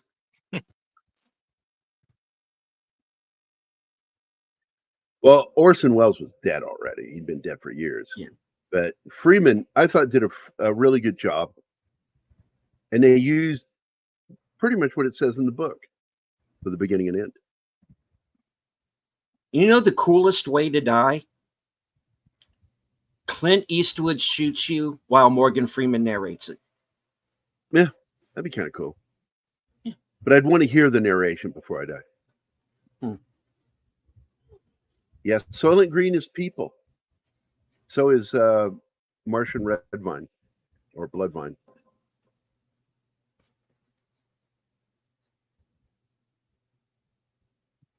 No one has ever really gone. Yeah, we have AI now. It's AI Orson Welles.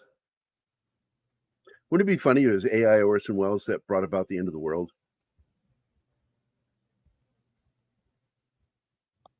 He was a force of good. They used him for evil. Well, we Yeah, shouldn't be this here moment anyway. here, I mean, this moment when this is a wrestling match to the death. This is wait, this is before the killing scene. This is when the Martians come down or the aliens come down because they're not Martians. Come down into the basement. Which is why once again when the eye comes back down again, I'm like, well, they've already done that once. Then Martians or aliens actually went into the basement. Why would the eye come back? And I always thought Well, that was kind of weird. It's a good shock moment in the film. Don't get me wrong, but the logic of it really was weird. well, you don't know if the aliens identify as Martians. Oh, he's clearly stronger than Tom Cruise. Tom Cruise killed him with a fucking shovel. They don't show it, but that's what he killed him with in the book. so let's clear that up a second. Now, in the Wells version, they say the aliens are from Mars. But do any other versions say that? Yeah. The Oh, they version do? in 53. Yeah, the Okay. Martian. But in DeWell's version, do they say Mars? Yes. Oh, they do? Okay. Okay. We'll clarify that. Yeah, this is it. This is him snapping. And it is kind of, they don't show it. It's you get a car in between them, but you see this gigantic fucking beveled needle go into that guy. And then you see stuff being sucked out of him and sprayed all over the ground.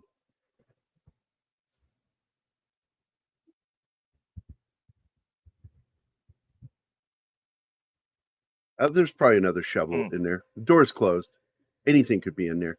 Hell, there could have been like a gun. Let's say there was another gun.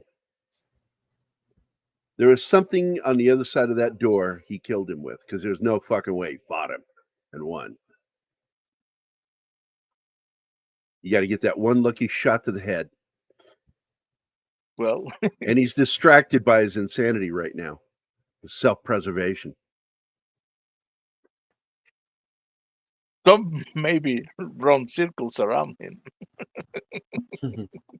Yeah, because he can fucking run, that Tom Cruise. He killed him with his running. Broke his Damn it, neck by same running place. around him. There you go. Yeah. Whatever you hear, don't take this off.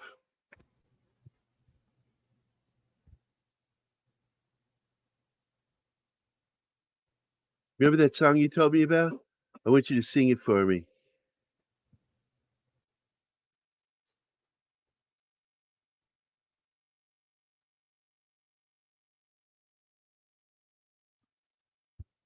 Yeah. Yeah, that's a good one, Pinochet. By the way, Pinochet, if you don't know, Monday he is going to be joining us for Military Monday. He will be our special Nice. guest as we talk about. Anybody? Starship Troopers. Yeah, Starship Troopers.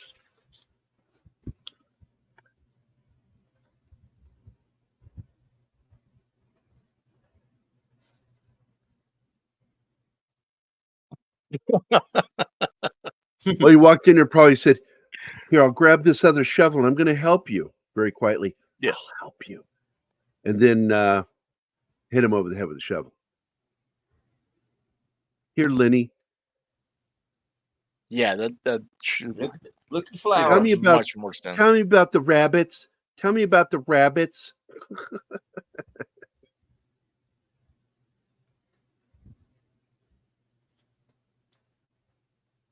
Yeah, I know, right? Chinatsky, The Running Man. It's a film title meant for Tom Cruise. So this is a scene where she wakes up and she sits up one direction and then turns and there's that fucking alien eye looking at her device. And then it's a scene that's in the 1953 film where Gene Barry takes the hatchet to the or an axe. He takes an axe to, was it a hatchet or an axe? I can't remember. I think it was an axe. It's an axe. It seems like it was the long-armed one. Yeah. Takes it to the neck. What I like here is you actually see Martian blood squirting. It's I think these things are biomechanical. The tripods in this, that they are physically connected to the ship when they're running it. And I think that this is a sound stage. I don't think that's a location, this whole scene. Yeah, it doesn't look. Nothing looks real. Real. This is a clearly a projected skyline behind it, rear projected.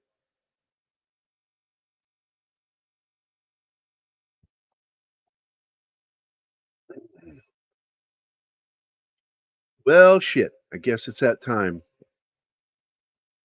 The whole baskets thing is still weird to me.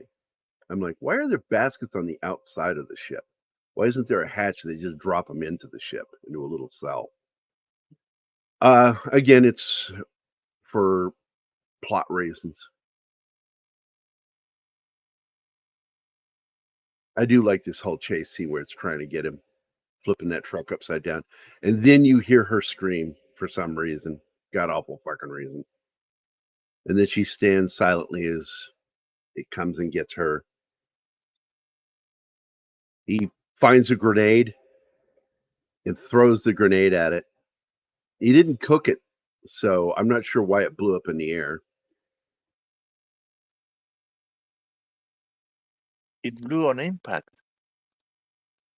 That's not how grenades work. I know. He has a whole bandolier of fucking grenades. And luckily, in the plot, he took it with him. This is like J.J. Abrams level plotting here. Well, remember JJ just copy from Spielberg. Visually, yeah. Because there is a soldier in there. And you eventually see a soldier. And Tom Cruise starts to get sucked up through the giant fucking sphincter. Look at that fucking thing. Ugh. Clearly it's organic. But character actor, haven't you seen his Twitter? Well, he's insane in real life. Yeah. He's like beyond even Gary Busey crazy.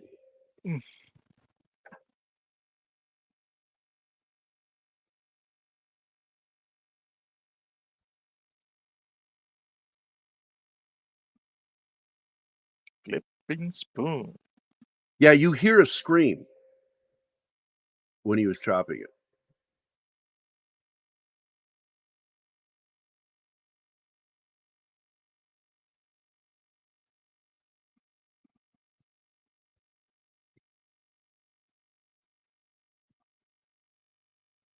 Although, I'm going to point out something that bugged the shit out of me. When you see him show the pins, he spits them out of his mouth.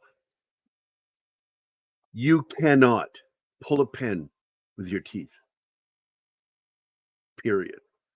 The only way you could conceivably do it is if you unpinch them on the other side. Because those are steel pens.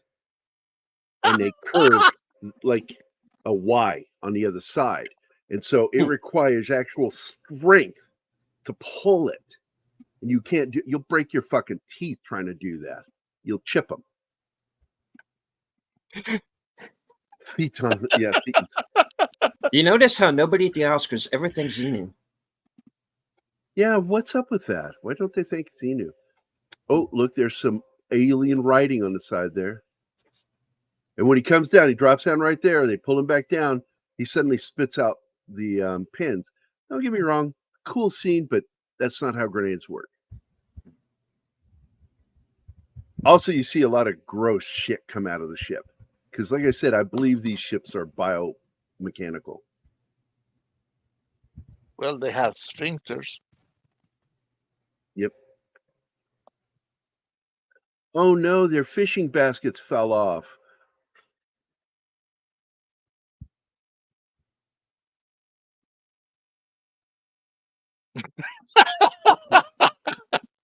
Whatever you say, Janotsky.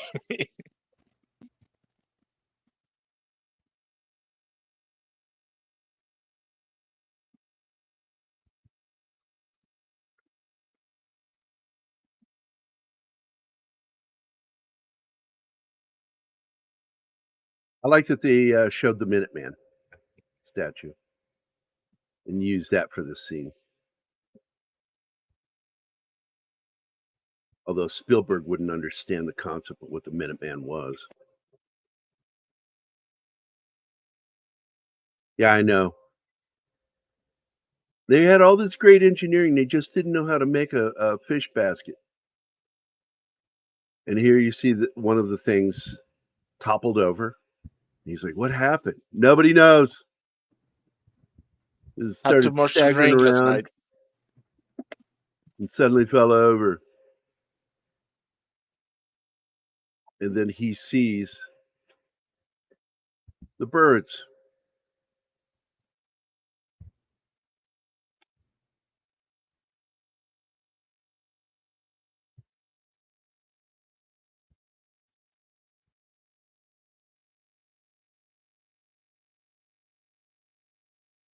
Well, in the story, we've only gone one day, full day, No. because he's only in that basement for part of it's 2 days. 2 days. 3 days. Oh, Day one ends with the night where they lose the In the van and house. end up going to the boat. Then they end up crossing over. They end up at that plantation or whatever the fuck that was. The son takes off. He takes off with her into that house, into the basement, and then kills him. And then the next day, at some point, they have to leave there.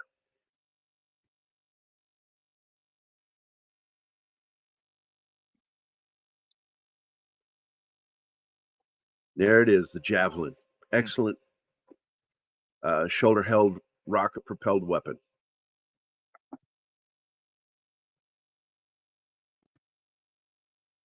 And the reason why they're able to shoot it is because he spots that the birds are on it. That means their shields are down.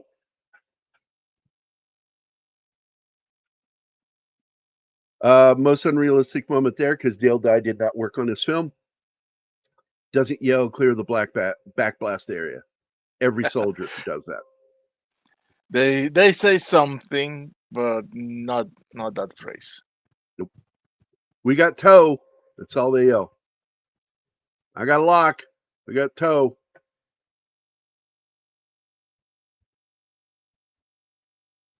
Well, okay. Here's the thing. I watch it with subtitles, so I can. And this scene is a nod to the 53 film too, where the hands come out. And that's so gross. And one of the things, though, I do want to point out that these creatures were like aquatic animals. So there's a really good chance that they actually moved around in fluid inside these things, because they were designed to look like aquatic creatures. And then you see the hands come down and die. And then the face, they show the face. Whereas in the original film, you only see the arm die. This one, you see the face like go from wet to husk in a period of 2 seconds.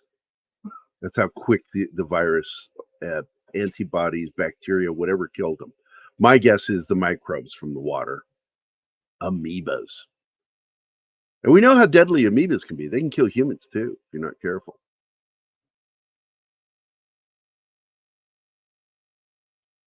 Yeah, pretty much sometimes. And this is his Searchers ending. He always wanted to make a film with a Searchers-like ending.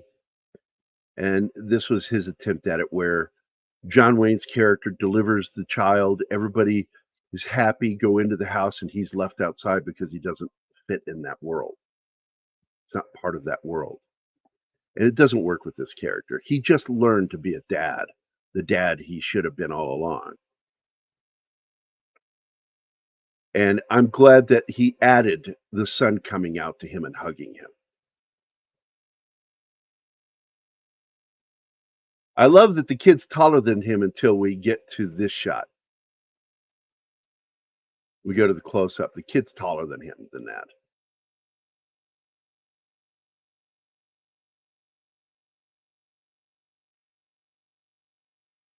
Okay, look at these comments. It comes in 2 parts. Oh, back in the Crazy Man house when they talked, and this is the great Morgan Freeman reading from the book. Back in the put it back up. They talked. I was trying to describe the scene so then I could come back to this. Talk about defeating these things, and said that Japan brought one down. And since me and Grammy saw this in the theaters, I leaned over and said, that's because they have all those weapons to fight against Godzilla. There you go. Yeah.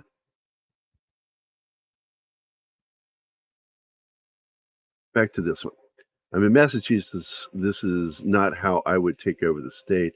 I live where Henry Knox moved. The cannons from I don't know. I've never said that word before, so I don't know. I towed them to Boston. If you can use a Game Boy, you can use a javelin. They're fairly simple. They even have instructions. Point this in towards the enemy. Trigger here. Charge here.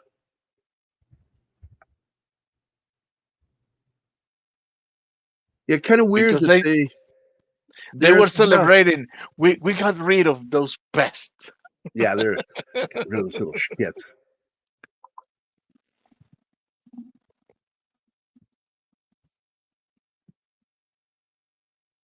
No, he was sent to find her, but if she had been turned, he was going to kill her. Yeah, and that's the horrifying part of the story, is that in the back of his mind, he might kill her, and his nephew is like, "Don't do it." And then finally, in that final scene, you see the actor who played Captain Pike, Christopher Pike, his nephew, chasing after him. "Please don't." And then he's holding her up, and then he puts her in his arms and he walks away with her. It's like, yeah, he loves her. It's a Come great on, fucking Debbie. movie. Let's go home. Yeah. Let's go home. You know, the way John Wayne would talk. Well, I'm not gonna hit you. Nope, not gonna hit you. Then he hits him. The hell I'm not. Comics division is taller than Tom Cruise. I think that Smurfs are taller than Tom Cruise. Anima is taller than Tom Cruise. Also, why wasn't the mom and this stepdad not searching for their kids? And again, I want to go back to that. It's a good question. It's like, yeah, why not? Why weren't they? It's really, And when I'm writing a script, I ask questions like that. Why is this character just waiting? Why isn't he part of that? I need to explain why they're not.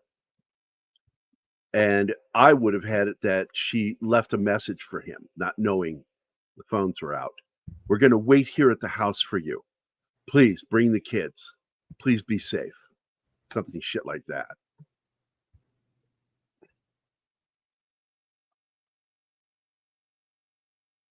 Tom Cruise would play all the Smurfs.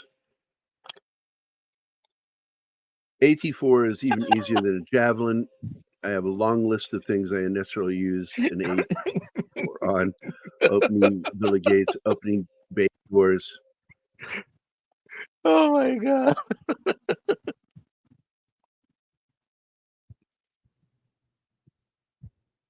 I didn't have to use it, but why not?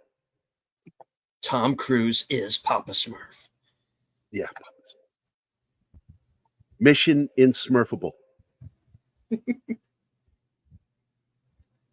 Get Smurfy this winter.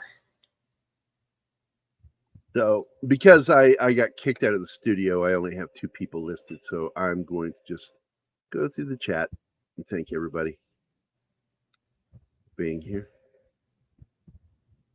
Let's see. Let's get back to the beginning. We have Penny, who is one of the first in the chat other than Stephen. Ariel Billette was immediately afterward. Wade Nation, Real Wade Nation. Shinatsky. Ariel Billette. Let's see. Ooh, Andy Morrow dropped in then. Then D. Bud Martin dropped in. Big Al Presents dropped in. About halfway through. Vinkman's Girl was here. Oh my. Oh my. Oh my.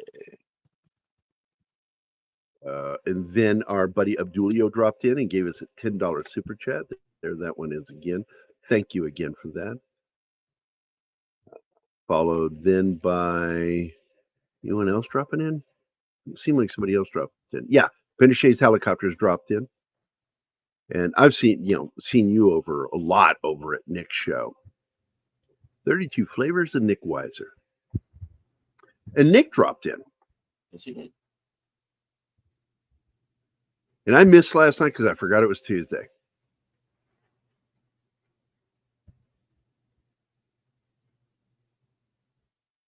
And, oh, wait. Last comment from Pinochet is New Englanders. The amount of people who don't keep a ham radio on hand is crazy. For our government that monitors phone and email, radio is still free. Damn Skippy. All right. And Rod Thunderheart was here. Thank you guys for popping in, hanging out. Julio, thank you for your super chat. That was awesome. Thanks everybody for being here. Anima, Martin, and of course our buddy Stephen, also known as Deleted Scenes. And of course, we want to thank real life Peter. You know what really grinds my gears? He's awesome. And he just wanders around this world just doing Peter Griffin all the time. Getting caught on video by other people, not his own videos. Other people have recorded him. It's really fucking weird, but awesome at the same time. He just walks around being Peter Griffin. So this one goes out to Shanatsky. It's hopeless. Well, there you go. Spider-Man Goblin, what is this? You never know when some lunatic will come along with a sadistic choice. Yeah, that is to react when people ask us to make a choice in movies or whatever. Gotcha. There's always going to be that one dick. Although I don't think it was an actual part of the trilogy, they just added in all that other stuff. Whoa. Oh, it didn't show the shark until the last battle. Yeah. You didn't see the shark. And the reason why is because they got a functioning shark. They named Bruce after Spielberg's lawyer. And Spielberg, according to what I've read, George Lucas visited the set because they were best friends. They were buddies, and he visited the set and he was showing off the shark and broke the fucking shark. Climbing, I think he or Lucas climbed into the mouth of the shark and broke the shark. And so the shark, Lucas. You would hear announcements on the set over intercom or handheld intercom. The shark is working. The shark is working, or the shark isn't working. The shark isn't working. So Spielberg was forced to figure out what to do, and that was where the idea of the barrels came into play, because the barrels represented the shark in those scenes. And not seeing the shark led to the horror, because a lot of the things in your mind are far more scary than the things you'll see on screen. Period. And that's just how it works. Here's the thing, Ariel. Cloverfield was never a trilogy. What happened with each of those movies was there were JJ separate movies turned into opportunity. He created a universe with 3 separated movies.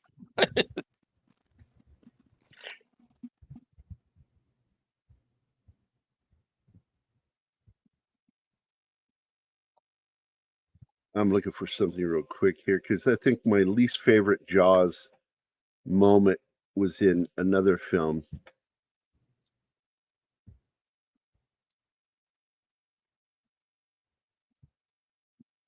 Yeah, that was it right there. From Escape from LA.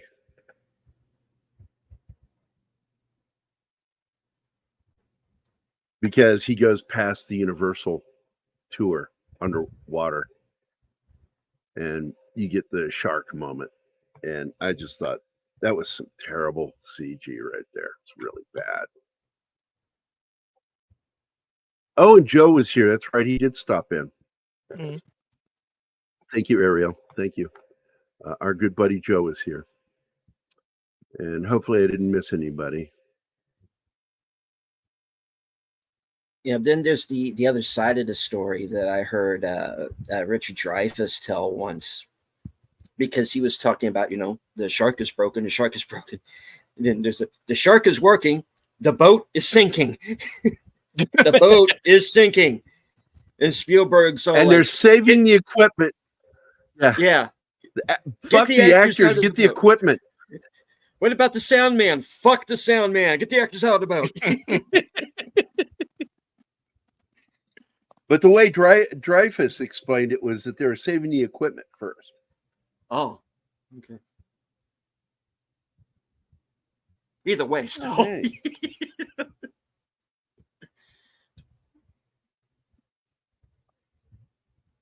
I'm sorry, I just saw really cool Escape from New York artwork I've never seen before.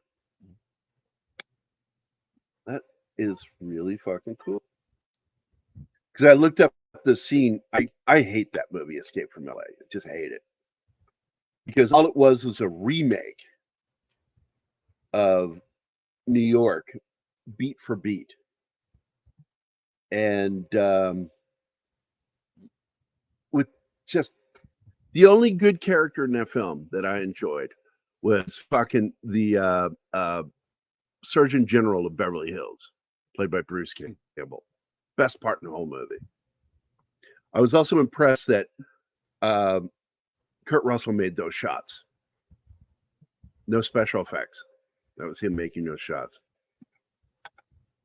Yeah, I'm talking about LA. I love Escape from New York. It's one of my favorite films of all time. Top 5. It's permanently on my top 5 list. But LA just, and what's really funny is I was a critic for the Octopus magazine. Was Illinois' #1 alternate news magazine. I was surrounded by liberals, but they didn't mind me. They liked my reviews. But my editor, Greg, I hated Escape from LA, and my review was very mean spirited because to me it was a cash grab by Carpenter to get back at the studios. So he does this film, and it's just terrible. And so I wrote this scathing review, and he's like, "But I love the movie." And I went, "Oh, you should write the review then, because I fucking hated what I saw."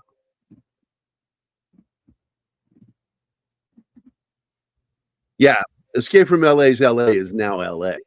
That's right. There's been talk. Look, man, they've been talking about remaking Escape from New York for years. In fact, I think the one that didn't piss me off, it annoyed me, but it didn't piss me off, was when they were talking about the Scotsman playing Pliskin from 300. I just forgot his name. Gerard Butler. And Gerard Butler. I was like, wait, what? I will wait and see then. And I shut up. It looked like that was moving ahead, and then it died off again. And then, of course, The Rock got involved with the remake / reboot of Big Trouble, and he saw the backlash of fans.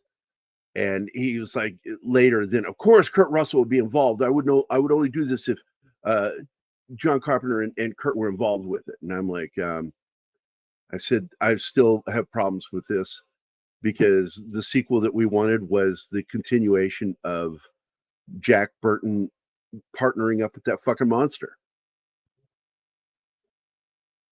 Because that was the rumor, that he was going to be working with that monster. The monster wasn't beheld any longer to the spell and controlled by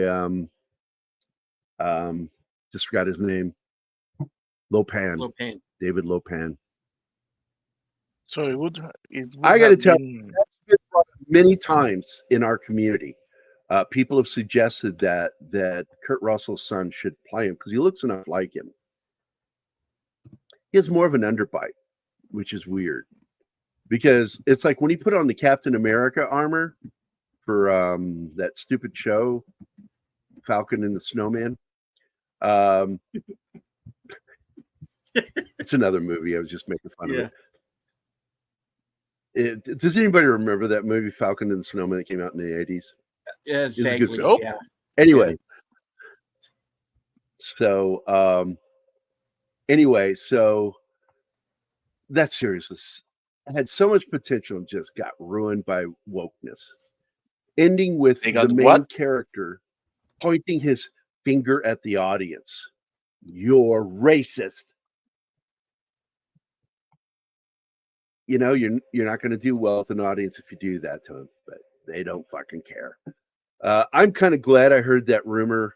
Still don't know if it's true yet that Feige has fired all the woke people, producers. I don't know if that's true. By the way, the indie game is simply the War of the Worlds. The developer is Flip Switch. I know who Flip Switch is.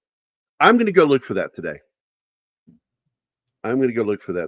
That sounds interesting. They tried to get the rights to use the film designs, but couldn't. So instead, they made 30% different designs of the tripods. The Martian spaceship have a back door like Gary. Monkey Jeebus gets his video. Oh, Lordy, here you go, monkey. Holy shit. I just heard a symphony of buttholes clenching all at once.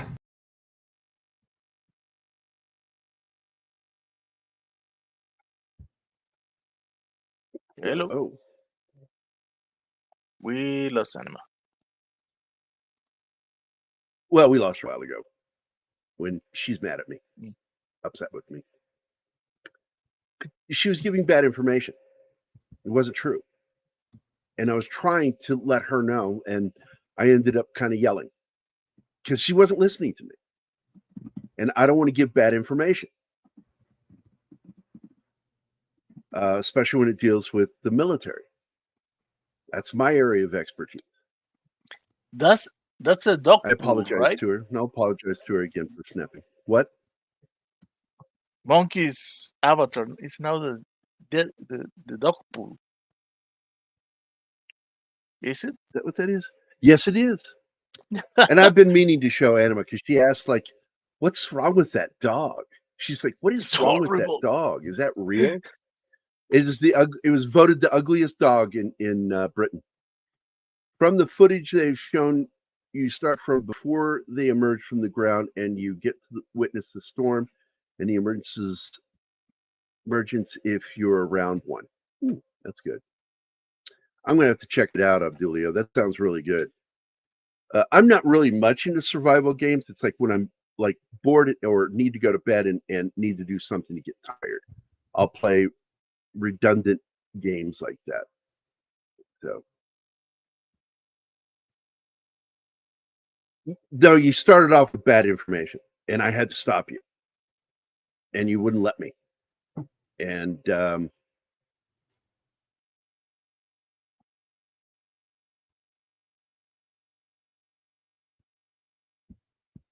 I heard the word "can't," and that immediately sent me the wrong information. She's not German.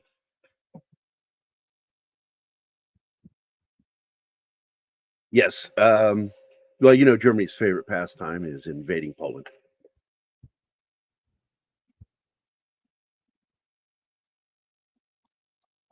That's why I always say you don't So- fuck up Germans on small schnapps. You don't know. They'll just invade Poland, you know.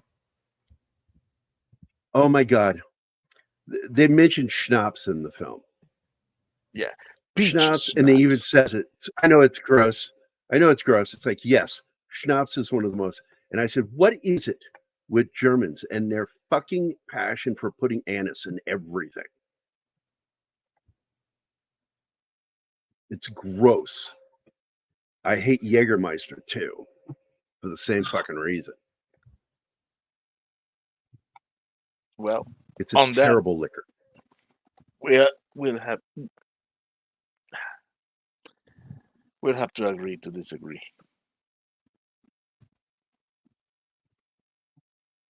I for Well, one, I we don't know believe- we know schnapps tastes like shit. But there's Oh, always yes. going to be On that that- one person on- out on there that- thinks it's yummy. On that, I agree. It's horrible. Schnapps is terrible. Well, we're going to make peach schnapps. Oh, so you're going to put flavoring on something that already tastes like shit. You're Good gonna job, ruin Jeremy. this. You're gonna ruin the peaches. You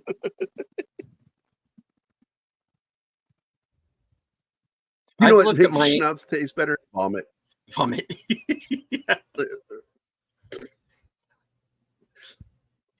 But we're going to end the show here. What were you going to say, Steve? Oh, I was just joking around. You know, nobody from Germany watches my channel, according to the analytics. So who gives a shit?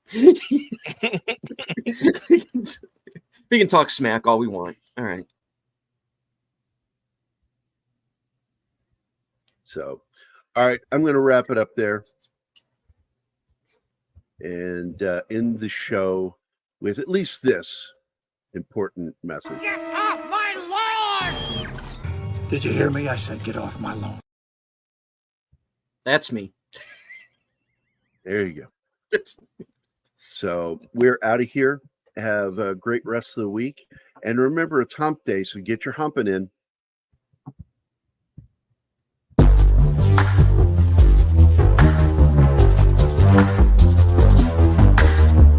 Don't forget to Murphy.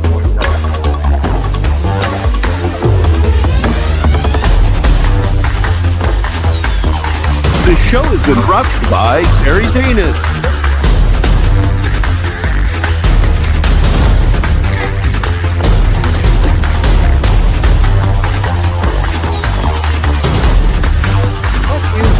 Thank you, Victor's girl.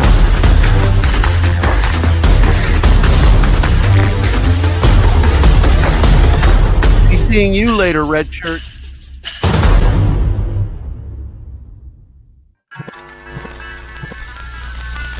Y'all come back now. You hear?